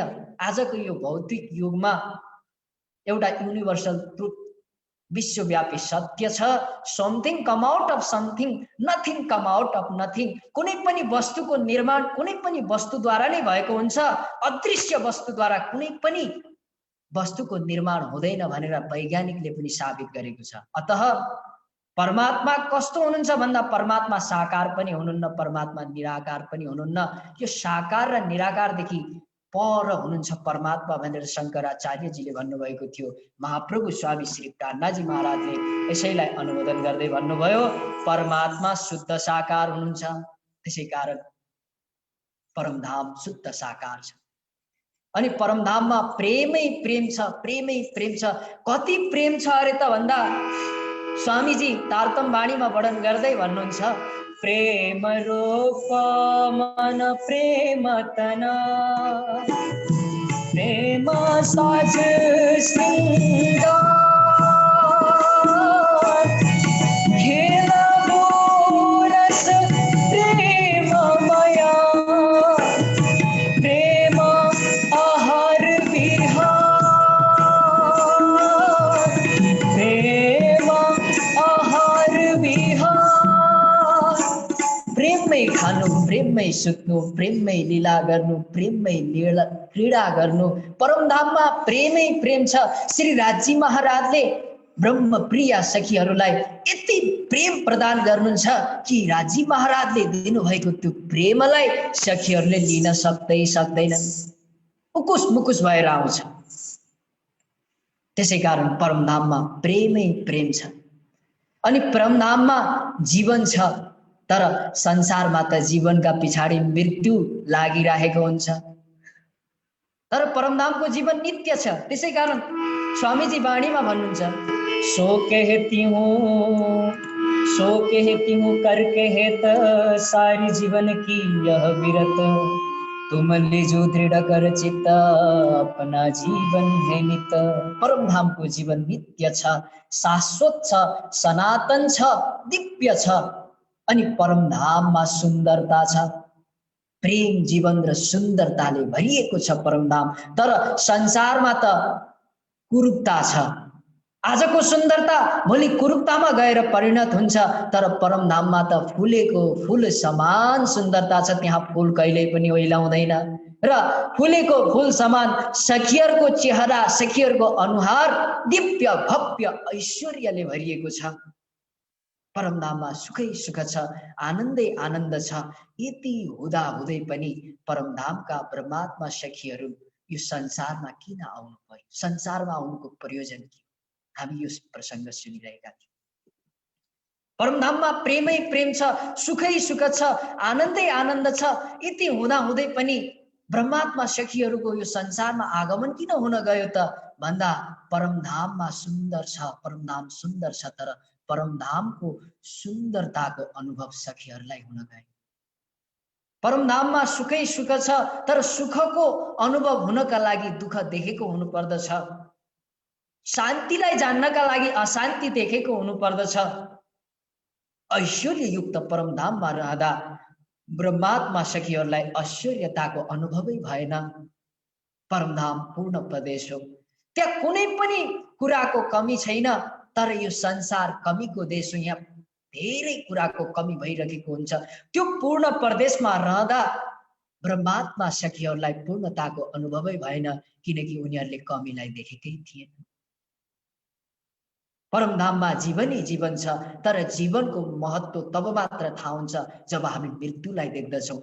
जब मान्छे मर्न लाग्छ नि, त्यतिखेर 1000 बिच्छीले डङ्क मार्दाखेरि कति पीडा हुन्छ। 1 लाख बिच्छीले डङ्क मार्दा त्यति पीडा हामीहरूलाई भइराखेको हुन्छ अरे, भतभती पोल्छ अरे।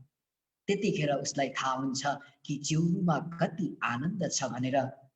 परमधाममा रहँदा ब्रह्मात्मा सखीहरूलाई परमधामको सुखको आनन्दको अनुभूति नै भएन। र नै महाप्रभु स्वामी श्री प्राणनाथजी महाराज तारतम बाणीमा भन्नुहुन्छ, रोहे बेनी याज थी बीच दरबार बारे हजार, जाने न आप अरस की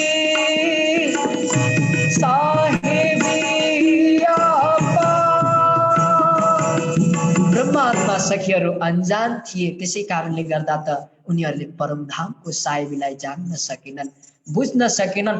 यो परमधामको साहेबीलाई नजानेकै कारणले गर्दा परमधामको प्रथम होम बैठक घर मूल मिलावमा प्रेमको संवाद हुँदो रहेछ।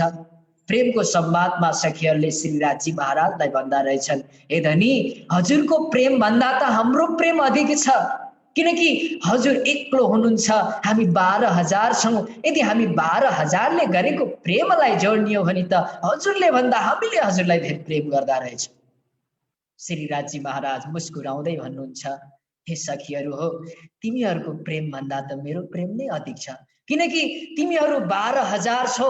तिमीहरू 12,000लाई मैले प्रेम पुर्याएको छु भने मेरो प्रेम कति धेर छ होला, अनुभव गर त। तर सखीहरूले तर्क वितर्क गर्दथे। यो संसारमा आउनुका 2 कारणहरू छन् सुन्दर साथी, मूल कारणहरू। अब सुनियो मूल वचन प्रकार। अब सुनियो जब नै संसार उपजेकै 2 कारण, संसार उत्पन्न हुने 2 कारणहरू छन् अरे।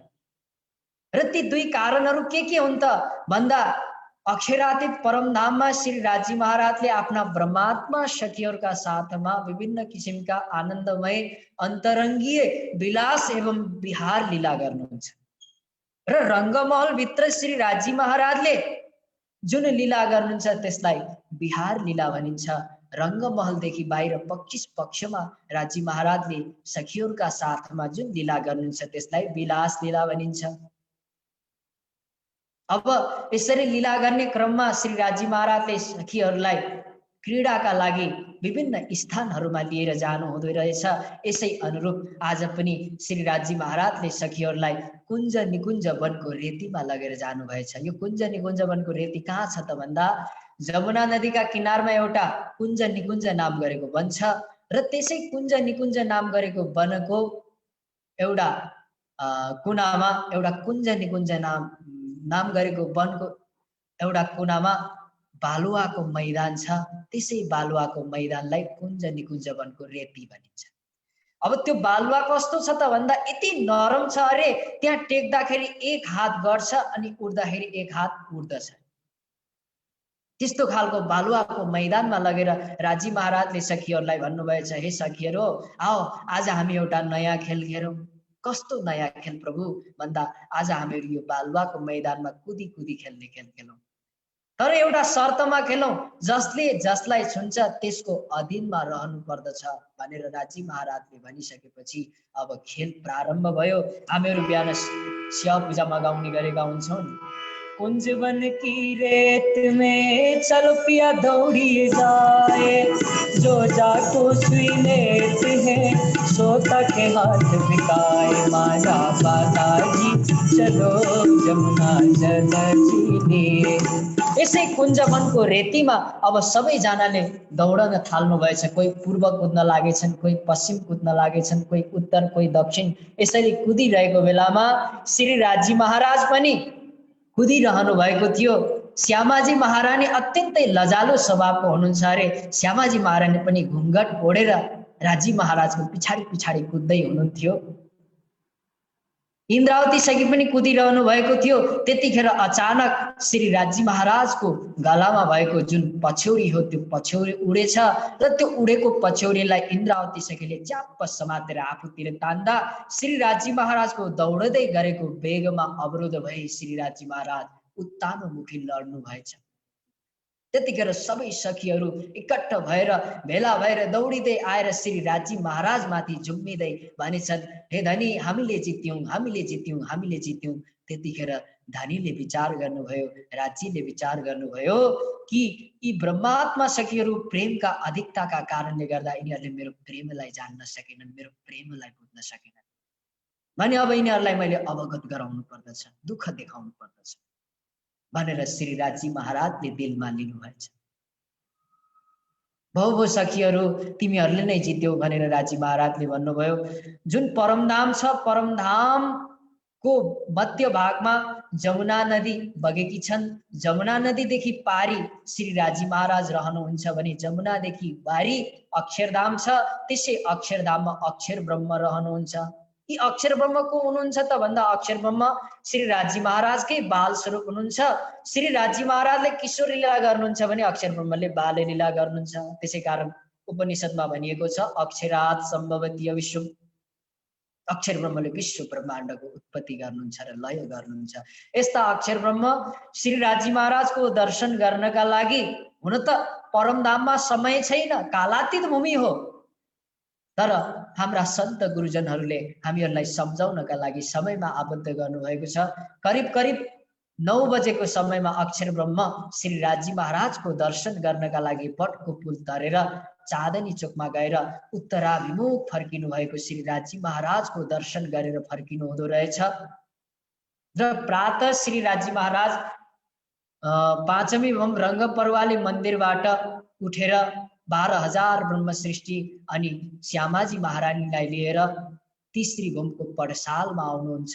पडसालमा आएर तीजी भूमको पडसालको मध्य भागमा एउटा गजघण्ट झुन्डाइएको छ। त्यो गजघण्टलाई समाएर चाँदनी चोकमा पशुपक्षीहरू पहिलेबाट नै आएका हुन्छन्, श्री राजी महाराजको दर्शन गर्नका लागि लालायित भएका हुन्छन्।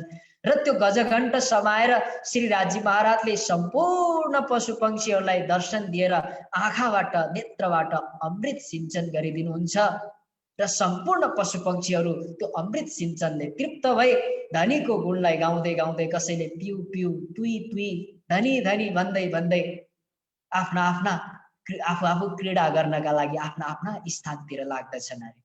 अनि श्री राजी महाराज 4 मन्दिरको देहलानमा श्रृंगार हुन्छ श्री राजी महाराजको। र श्यामाजी महारानीको श्रृंगार चाहिँ दोस्रो हार मन्दिरको पहिलो मन्दिर जुन आसमानी रंगको छ त्यसै मन्दिरको देहलानमा श्री श्यामाजी महारानीको श्रृंगार हुन्छ।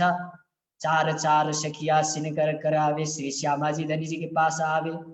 र श्यामाजी महारानीलाई सखीहरूले श्रृंगार गरेर श्री राजी महाराज भएको ठाउँमा लिएर आउँछन्। अनि श्री राजी महाराजले श्यामाजी महारानीको चुल्ठी बाटिदिनुहुन्छ। हेत कर कर बेनी गुथी। यी लीलाहरू भइसकेपछि बालभोग श्री राजी महाराजले चार मन्दिरको चौतरामा उहाँले बालभोग आरोग्नुहुन्छ। आरोगिसकेपछि तिजीभोमको छज्जा जुन 10 मन्दिरको लम्बाइ अनि 2 मन्दिरको चौडाइमा छ, छज्जामा उत्तराभिमुख भएको सिंहासन छ। त्यसै सिंहासनमा श्री राजी महाराज र श्री श्यामाजी महारानी विराजमान भइसकेपछि अनि नौरङ्ग भाइले नृत्य गर्न थाल्नुहुन्छ र श्री राजी महाराजले नृत्यको आनन्द लिनुहुन्छ। यसै बखतमा अक्षर ब्रह्म अक्षरधामबाट श्री राजी महाराजको दर्शन गर्नका लागि आउनुहुन्थ्यो। आज श्री राजी महाराजले विचार गर्नुभयो, यी सखीहरूलाई मैले संसारको खेल देखाउनु पर्छ, दुःखको खेल देखाउनु पर्दछ, अनि मात्र यिनीहरूले परमधामको प्रेमलाई जान्न सक्नेछन्, परमधामको सायरीलाई जान्न सक्नेछन् भन्ने सोचेर जब अक्षर ब्रह्म राजी महाराजको दर्शन गर्नका लागि चाँदनी चोकमा आउनुभयो र आएर उत्तराभिमुख हुनुभएको श्री राजी महाराजको दर्शन गर्नुभयो, त्यतिखेर राजी महाराजले आफ्नो पुरै स्वरूपलाई घुमाएर अक्षर ब्रह्मलाई दर्शन दिनुभएछ। अक्षर राजी महाराज कति सुन्दर हुनुहुन्छ अरे त भन्दा, सोदन्त दुर्लाक छोड़ के कयो न सके लगगाल, सोगाल लाल मुख नासिका छोड़ के आगु नजर न सके चाल। श्री राजी महाराज यति सुन्दर हुनुहुन्छ कि स्वामीजी भन्नुहुन्छ कि उहाँको कुनै पनि अङ्ग, नाक, आँखा, मुख, चेहरामा परेको नजर फेरि अर्को ठाउँमा जानै सक्दैन। यति सुन्दर राजी महाराजले आज पुरै आफ्नो अनुहार मोडेर अक्षर ब्रह्मलाई दर्शन दिँदा त अक्षर ब्रह्म मोहित भएर हेरेको हेरै हुनुभएछ। श्यामाजी महारानीले विचार गर्नुभयो कि आज राजी महाराजले तिजीभोम चाँदनी चोकमा कसलाई दर्शन दिइरहनु भएको छ हेर्नु पर्यो भनेर राजी महाराजको पछाडिपट्टिबाट यसो निहुरेर चाँदनी चोकमा हेरेको त बाल स्वभाव अक्षर ब्रह्मलाई देख्नु भएछ। अक्षर ब्रह्मले पनि श्यामाजी महारानीलाई देख्नुभयो। अक्षर ब्रह्मलाई आश्चर्य लाग्यो, अरे मैले त आज राजी महाराज सिवाय यहाँ कसैलाई पनि देखेको थिएन भने यी देवी को होलिन्? एउटा कौतूहलता जाग्यो। त्यतिखेर नौरङ्ग गाईले नृत्य गर्दै हुनुहुन्थ्यो। अरे नौरङ्ग गाईले नृत्य गर्दै गरेका हातका औँलाबाट प्रकाश गएर अक्षर ब्रह्मका नेत्रमा पर्न गयो। नेत्रमा गएर प्रकाश पर्ने बित्तिकै होइन मैले के देखेँ हौ भनेर यसो हेरेको त नौरङ्ग बाईले नृत्य गर्दै गरेका हातका औँलालाई देख्नु भएछ। यसरी औँलालाई देख्दा हो यहाँ त अरू पनि कोही छन् कि भन्ने जस्तो अक्षर ब्रह्मलाई भान हुन गएछ। श्यामाजी ने अङ्ग हो सुन्दर साथ भनेर भनेको छ।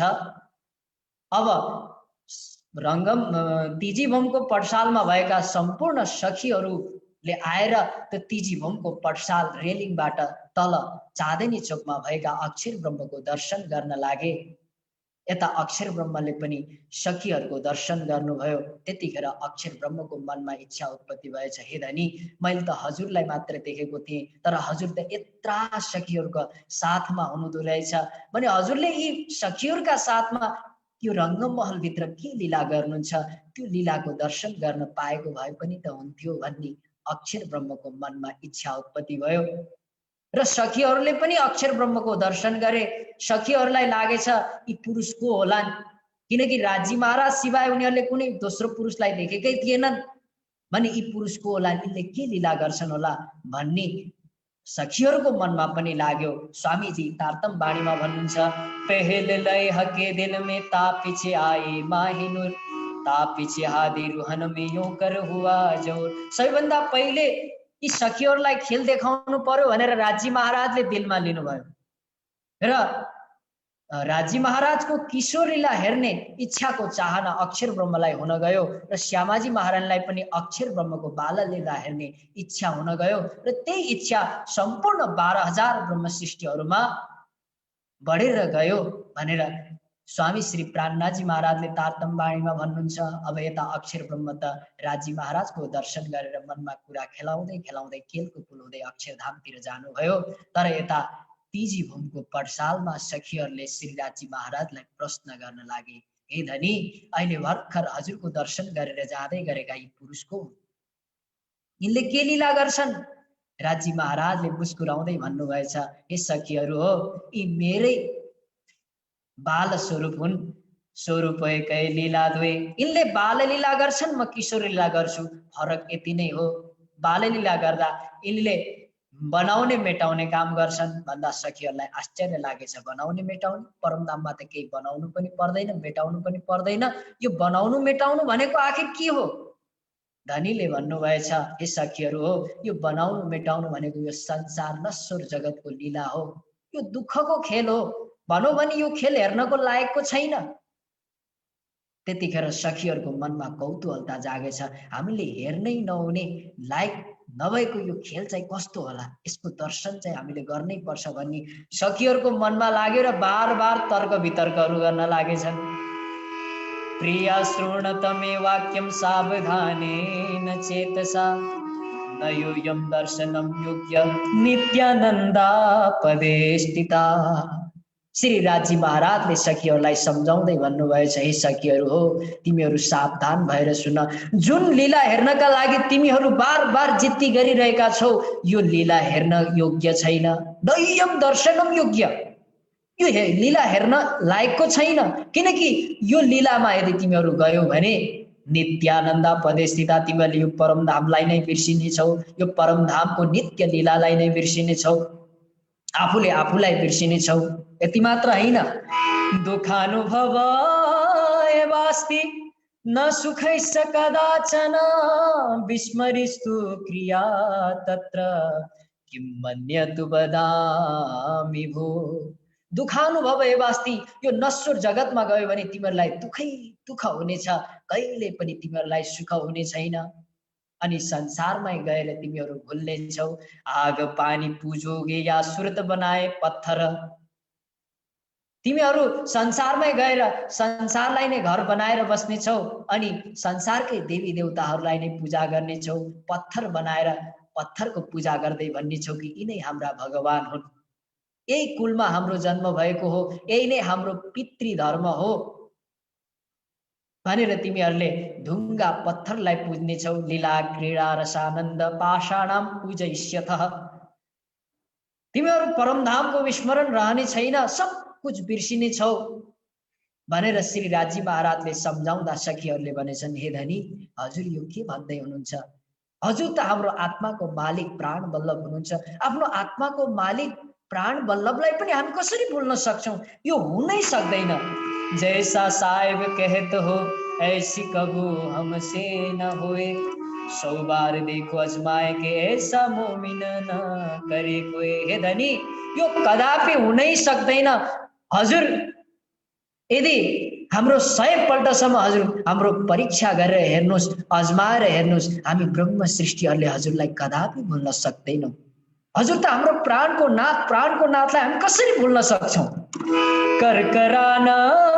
कर्करा सर्करा न स्यात्, अमृतम न विसंभवे, चिंतामणि न पाषाणो नदी पूरजनी भवे।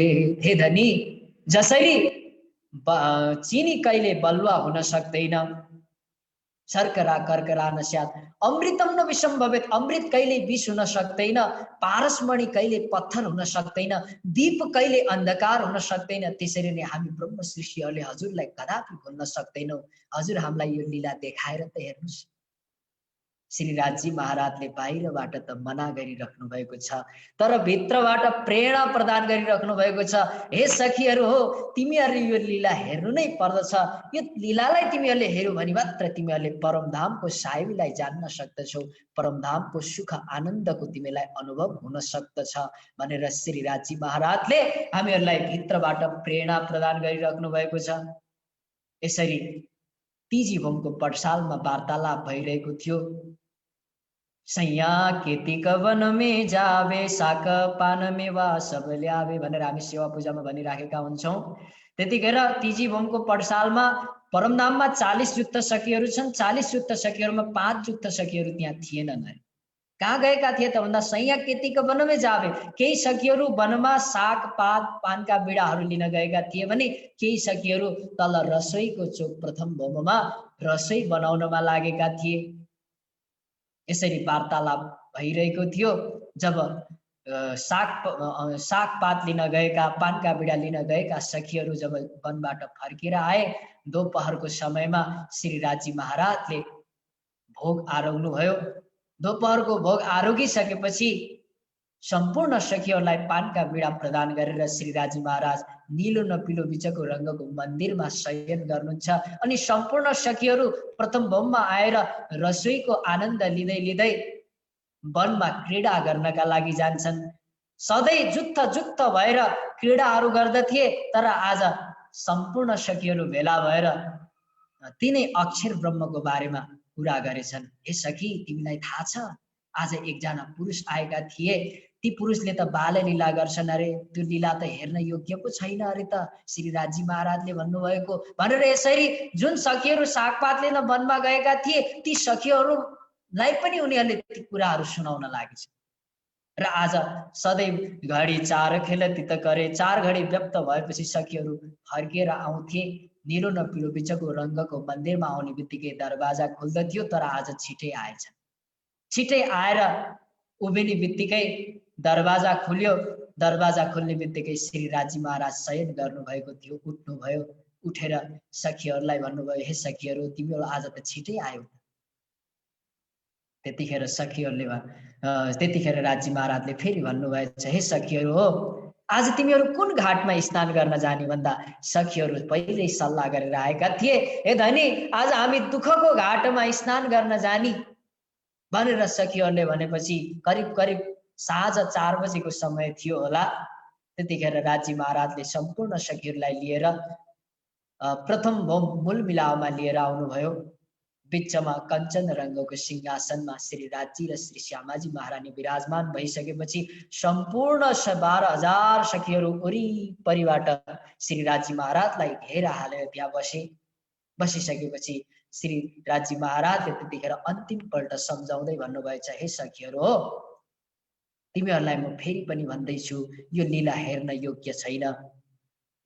यो लीला हेर्न गयो भने तिमीहरूले आफूलाई भुल्नेछौ। त्यतिखेर एउटी सखीले भनिछन्, हे धनी, हजुर हामीलाई भन्ने गर्नुहुन्थ्यो तिमीहरूको प्रेम भन्दा हाम्रो प्रेम अधिक छ, तर हाम्रो यति चाहनालाई पनि पूरा गर्न नसक्ने हजुर कस्तो प्रेमी। यो कुरो श्री राजी महाराजको दिलमा गड्यो र श्री राजी महाराजले त्यतिखेर भन्नुभएछ, हे सखीहरू, हो तिमीहरूको संसार हेर्ने अत्यन्तै उत्कट चाहना भएको कारणले गर्दा म तिमीहरूलाई संसार देखाउन गइरहेको छु। अब केही छिनमा नै तिमीहरूले संसार देख्नेछौ, त्यसै कारण सावधान भएर बस भन्नुभएछ। त्यतिखेर एउटी सखीले भने, हे धनी, हजुरले हामीलाई यो लीलाको अनुभव आफ्नै चरण तलमा राखेर गराउनुहुन्छ कि यो लीलाको अनुभव गराउनका लागि हामीहरूलाई कहीँ अन्यत्र लिएर जानुहुन्छ भनेर सोद्धा राजी महाराजले भन्नुभयो, इतही बैठे देखोगे खेल हाँसी का फरमोश, सहुर करोगे बहुतक पर आए ना मन में होश। हे सखीहरू, तिमीहरूलाई म आफ्नै चरण तलमा राखेर यो लीलाको अनुभव गराउँछु। यसलाई जान्ने खूब कोसिस गर्नेछौ, तर तिमीहरू होसमा आउने छैनौ। तिमीहरूले यसलाई जान्न सक्ने छैनौ। हादी मीठे सुकन हक के कहेगे तुम्हें रोए रोए, तुम भी सुन सुन रोए सी पर होश में ना आवे कोई। त्यतिखेर श्री श्यामाजी महारानी सद्गुरु भएर तिमीहरूका पासमा आएर रोइकन यी वचनहरू सुनाउनु हुनेछ। तिमीहरू पनि सुनिकन रुनेछौ, तर होसमा आउने छैनौ भनेर श्री राजी महाराजले भनेपछि सखीहरूले विचार गरेछन्, हैन राजी महाराजले बार तिमीहरू भुल्छौ भनेर हामीहरूलाई भनिराख्नु भएको छ भने राजी महाराजले भनेको वचन त मिथ्या हुन सक्दैन, हामीले भुल्न पनि त सक्छौं। त्यसै कारण हे सखी, जो तू भूले मैं तुझे देऊंगी तुरंत जगाए, मैं भूलो तो तू मुझे पल में दीजे बताए। हे सखी, यदि तिमीले भुल्यौ भने म तिमीलाई तुरन्त जगाइदिन्छु, मैले भुले भने तिमीले मलाई तुरन्त जगाउनु भन्ने सल्लाह गरेर दारिमका दाना जस्तै भएर हावा छिर्ने ठाउँ पनि नराखिकन सखीहरू बसे। श्री राजी महाराजले थाहा पाउनु भयो अब सखीहरू खेल हेर्नका लागि तयारी भयो भन्ने थाहा पाइसकेर अक्षर ब्रह्मलाई आदेश दिनुभएछ। अक्षर ब्रह्मलाई आदेश दिने बित्तिकै उता अक्षरधाममा अक्षर ब्रह्म पनि श्री राजी महाराजको लीला हेर्ने चाहनामा डुबिरहनु भएको थियो। त्यतिखेर आफ्नो पूर्वपट्टिको छायामा हेर्दा निमेष उपचर्यते, एक निमेष निन्द्रामा निन्द्राधीन हुँदा मोह रूपी सागरको उत्पत्ति भयो र त्यसै मोह रूपी सागरद्वारा यो संसार सृष्टि हुन गयो। संसार सृष्टि कसरी भयो यो मैले अस्तिको प्रसङ्गमा हजुरहरूलाई वर्णन गरेर सुनाइसकेको छु। अत म यो कुरो संसार सृष्टिको विषयलाई म लम्ब्याउँदिन। यामे महाविष्णु मन मनथे त्रिगुण ताथे तिरचर सब उत्पन्न। अव्याकृत अक्षरका मनका स्वरूप हुनुभयो नारायण, नारायणका मनका स्वरूप हुनुभयो ब्रह्मा विष्णु महेश्वर र ब्रह्मा विष्णु महेश्वरद्वारा यो पूरा थिरचर सारा संसारको सृष्टि हुन गयो। र यहाँ विभिन्न किसिमका राजा रजौटाहरू आएर यो संसारमा राज्य गर्न लागे। यहाँ 84 लाख योनिहरू बनिए, संवत्सर परिवर्तन हुन लाग्यो, मनवन्तर परिवर्तन हुन लाग्यो, युग परिवर्तन हुन लाग्यो। यसरी समय बित्दै बित्दै बित्दै बित्दै 28औं शतयुग बितिसकेर त्रेता युगमा भगवान रामचन्द्रजीको पनि लीला सम्पूर्ण भएर द्वापर युगको अन्त आइसकेको थियो। द्वापर युगको अन्तिम समय आइसकेको थियो।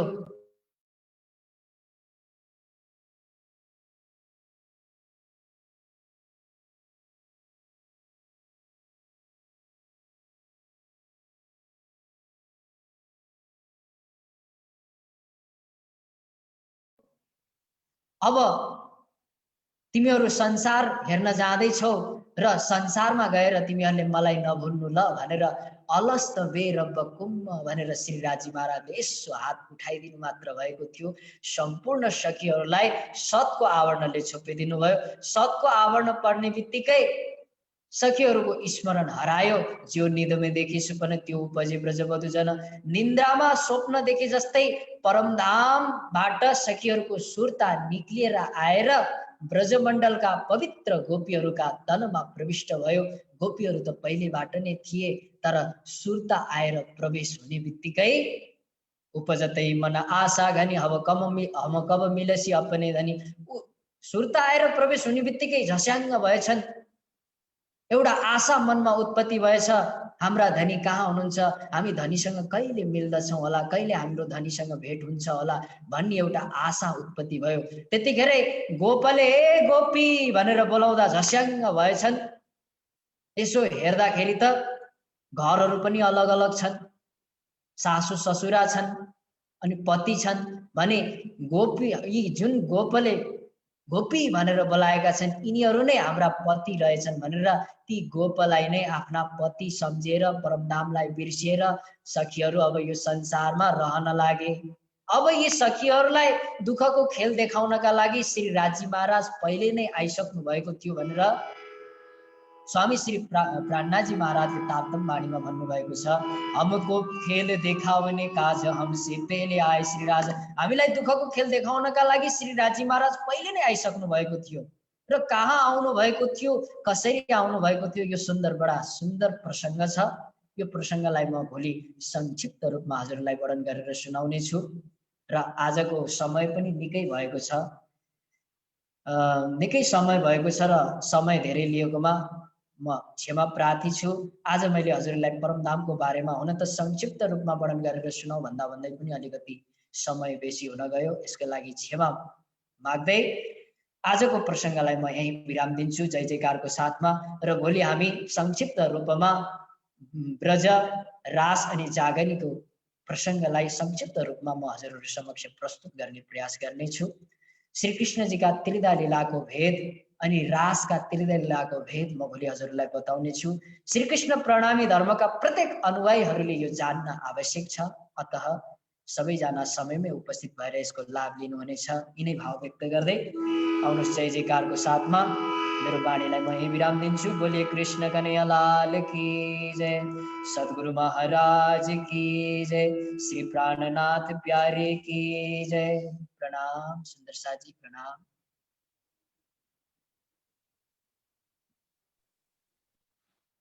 धन्यवाद छ आदरणीय श्रीकृष्ण प्रणामी मङ्गल सेवा आश्रम कालीझोडाबाट नवोदित कथाकार साह्रै सुन्दर मिठो वाणी उहाँका छन्।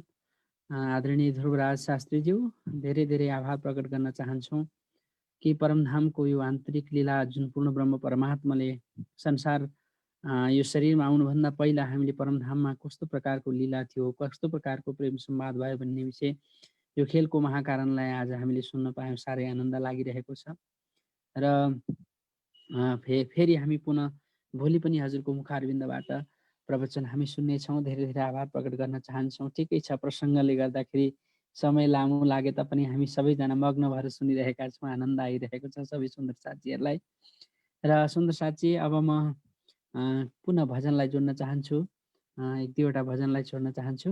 र यहाँ मलाई एउटा भजन प्रस्तुतिको लागि भनेर अघि मेसेज गर्नुभएको थियो आदरणीय सीता अर्यालजीले। म उहाँलाई अनुरोध गर्न चाहन्छु एउटा मिठो भजन प्रस्तुतिको लागि। सीता अर्यालजी।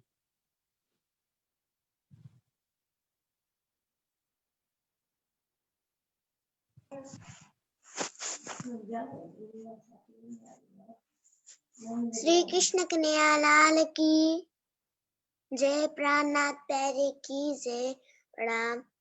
म सानो भजन गाउन गइरहेको छु, सुनेर साथ दिनु होला। आज जुनेली रातमा श्री कृष्ण साथमा सखी हिँड हामी वृन्दावनमा जाउँ। आज जुनेली रातमा श्री कृष्ण साथमा सखी हिँड हामी वृन्दावनमा जाउँ। आज जुनेली रातमा श्री कृष्ण साथमा सखी हिँड हामी वृन्दावनमा जाउँ। सखी हिँड हामी वृन्दावनमा जाउँ। आज छुमु छुमु गरी मुसु मुसु हाँसी माला गाँसी गाँसी कृष्णलाई चढाउँ। आज छुमु छुमु गरी मुसु मुसु हाँसी माला गाँसी गाँसी कृष्णलाई चढाउँ। आज जुनेली रातमा श्री कृष्ण साथमा सखी हिँड हामी वृन्दावनमा जाउँ। आज जुनेली रातमा श्री कृष्ण साथमा सखी हिँड हामी वृन्दावनमा जाउँ। आज कुलु कुलु गरी बगिरहेछ सखी जमुना नदीको त्यो पानी। आज कुलु कुलु गरी बगिरहेछ सखी जमुना नदीको त्यो पानी। आज जुनेली रातमा श्री कृष्ण साथमा सखी हिँड हामी वृन्दावनमा जाउँ। आज जुनेली रातमा श्री कृष्ण साथमा सखी हिँड हामी वृन्दावनमा जाउँ। आज सखी सखी मिली लुकी लुकी खेली कृष्णको पासमा रास रचौँ। आज सखी सखी मिली लुकी लुकी खेली कृष्णको पासमा रास रचौँ। आज जुनेली रातमा श्री कृष्ण साथमा सखी हिँड हामी वृन्दावनमा जाउँ। आज जुनेली रातमा श्री कृष्ण साथमा सखी हिँड हामी वृन्दावनमा जाउँ। आज जुनेली रातमा श्री कृष्ण साथमा सखी हिँड हामी वृन्दावनमा जाउँ। आज जुनेली रातमा श्री कृष्ण साथमा सखी हिँड हामी वृन्दावनमा जाउँ। आज जुनेली रातमा श्री कृष्ण साथमा सखी हिँड हामी वृन्दावनमा जाउँ। हामी वृन्दावनमा जाउँ। प्रणाम। प्रणाम छ। सानै बहिनीलाई हाम्रो सीता अर्यालजीकी छोरी सुपुत्री हुनुहुन्छ। साह्रै मिठो मिठो भजन गाउनुहुन्छ, राम्रो संस्कार दिनुभएको छ। आफ्नै सन्तानहरूलाई, आफ्ना छोराछोरीहरूलाई साह्रो राम्रो संस्कार दिनुभएको छ। खुसी लाग्छ। यति रातिसम्म पनि 10 बज्न लागिसकेको छ, बच्चाहरूलाई छिटो निन्द्रा आउँछ, तैपनि यति रातिसम्म भजनको लागि भनेर प्रतीक्षा गरेर बसिराख्नु भएको छ। साह्रै खुसी लागेको छ। र हामीलाई फेरि फेरि पनि यस्ता मिठा मिठा भजनहरू हामीलाई श्रवण गराउनुहोला। र अब म फेरि पुनः भजनलाई जोड्न चाहन्छु। सुन्दर साथी, हाम्रो बिचमा हिजो भर्खरै उहाँको जन्मदिन थियो। हामीले पनि यहाँबाट जन्म उत्सव मनायौँ पनि, उहाँलाई हामीले विश पनि गऱ्यौँ यहाँबाट। आदरणीय बहिनी करिना मैनाली हुनुहुन्छ। एउटा छोटो भजनको लागि म उहाँको परिवारलाई, सब परिवारलाई अनुरोध गर्न चाहन्छु एउटा भजन प्रस्तुतिको लागि। मैनाली परिवार करिना मैनाली। प्रणाम। बोले श्री कृष्ण कन्हैया लाल की जय, सतगुरु महाराज की जय, प्राणनाथ प्यारे की जय। प्रणाम। हामी आज परमधामको 7 घाटको स्मरण गर्न गइरहेका छौँ। केला घाटको केरा खाँदा छाती मजा, केला घाटको केरा खाँदा छाती मजा, राजा श्याम धाम धानीको गर्छौँ हामी सेवा, राजा श्याम धाम धानीको गर्छौँ हामी सेवा। लिबोई घाटको लिबोई खाँदा जिब्रो पड्काउँछौँ, लिबोई घाटको लिबोई खाँदा जिब्रो पड्काउँछौँ, प्रेमले धनीजीको हामी ध्यान गर्छौँ, प्रेमले धनीजीको हामी ध्यान गर्छौँ। अनर घाटको अनर खाँदा अति मजा आउँछ, अनर घाटको अनर खाँदा अति मजा आउँछ, प्रेमको रस पिई आत्ममस्त हुनुहुन्छ, प्रेमको रस पिई आत्ममस्त हुनुहुन्छ। अमृत घाटको आँप खाँदा आनन्द लौलिन्छौँ, अमृत घाटको आँप खाँदा आनन्द लौलिन्छौँ, पाटघाटमा बसिकन हामी खुसी हुन्छौँ, पाटघाटमा बसिकन हामी खुसी हुन्छौँ। जम्बुघाटको जमुनाको स्वाद अति राम्रो, जम्बुघाटको जमुनाको स्वाद अति राम्रो, खेल्छौँ बस्छौँ सधैँ यहाँ जम्बुघाट हाम्रो, खेल्छौँ बस्छौँ सधैँ यहाँ जम्बुघाट हाम्रो। नारङ्गीको घाटमा बसी सुन्तला लौ खान्छौँ, नारङ्गीको घाटमा बसी सुन्तला लौ खान्छौँ, राजा श्याम सुन्दर साथ हामी भेला हुन्छौँ, राजा श्याम सुन्दर साथ हामी भेला हुन्छौँ। बटघाटको हिडौलामा आनन्दमा खेल्छौँ, बटघाटको हिडौलामा आनन्दमा खेल्छौँ, साथ सबै मिलिजुली हामी सुख शान्ति लिन्छौँ, साथ सबै मिलिजुली सुख शान्ति लिन्छौँ। लेकमा फुल्यो रातो गुराँस बेसी फुल्यो डाकी, लेकमा फुल्यो रातो गुराँस बेसी फुल्यो डाकी, सुन्दर साथ हामी भयौँ परमधामको साथी, सुन्दर साथ हामी भयौँ परमधामको साथी। बोलो श्री कृष्ण प्रणाम। सुन्दर साथी सब प्रेमै प्रेम प्रणाम। प्रणाम। अति मिठो 7 घाटको केल लिबोई अनार अमृत जाम्बु नारङ्गी बट परमधामको रङ्गमहलको चाँदनी चोकबाट अगाडि 7 घाटहरू छन्, 7 वनहरू छन्। महामती श्री प्राणनाथजीले भन्नुहुन्छ, मेवा चाहिए सो लीजिए फलफूल अन्नपात, तित रह्या तैसाही बन्या ए बक्का बागो की बात भन्नुहुन्छ। परमधामको विशेषता के छ त भन्दा कुनै घाटमा गएर चाहिँ हामीलाई मन लाग्यो, मानव अमृतको घाटमा आँपको बगैँचामा गएर चाहिँ आँप खान मन लाग्यो, मेवा खान मन लाग्यो, नारङ्गीमा गएर सुन्तला खान मन लाग्यो भने इच्छा गर्ने बित्तिकै हातमा पनि त्यो फल आउँछ अनि रुखमा वृक्षमा पनि घट्दैन, किन त भन्दा पूर्ण छ परमधाम, होइन? त्यस कारणले गर्दाखेरि भन्नुहुन्छ, मेवा चाहिए सो लीजिए फलफूल अन्न पाक, तित रह्या तैसाही बन्या ये बक्का बागो की बात। यो कहाँको कुरा त भन्दाखेरि अन्तको कुरो होइन है।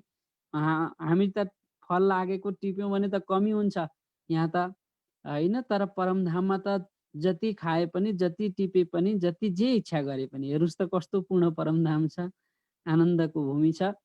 साह्रै सुन्दर भजन 7 घाटमा है, जिउरो पड्काउँदै सुन्तला खाने कुराहरू कस्तो राम्रो थियो, साह्रै मिठो शब्दहरू लाग्यो, खुसी लाग्यो। धन्यवाद छ मैनाली परिवारलाई, सुन्दर साथजी।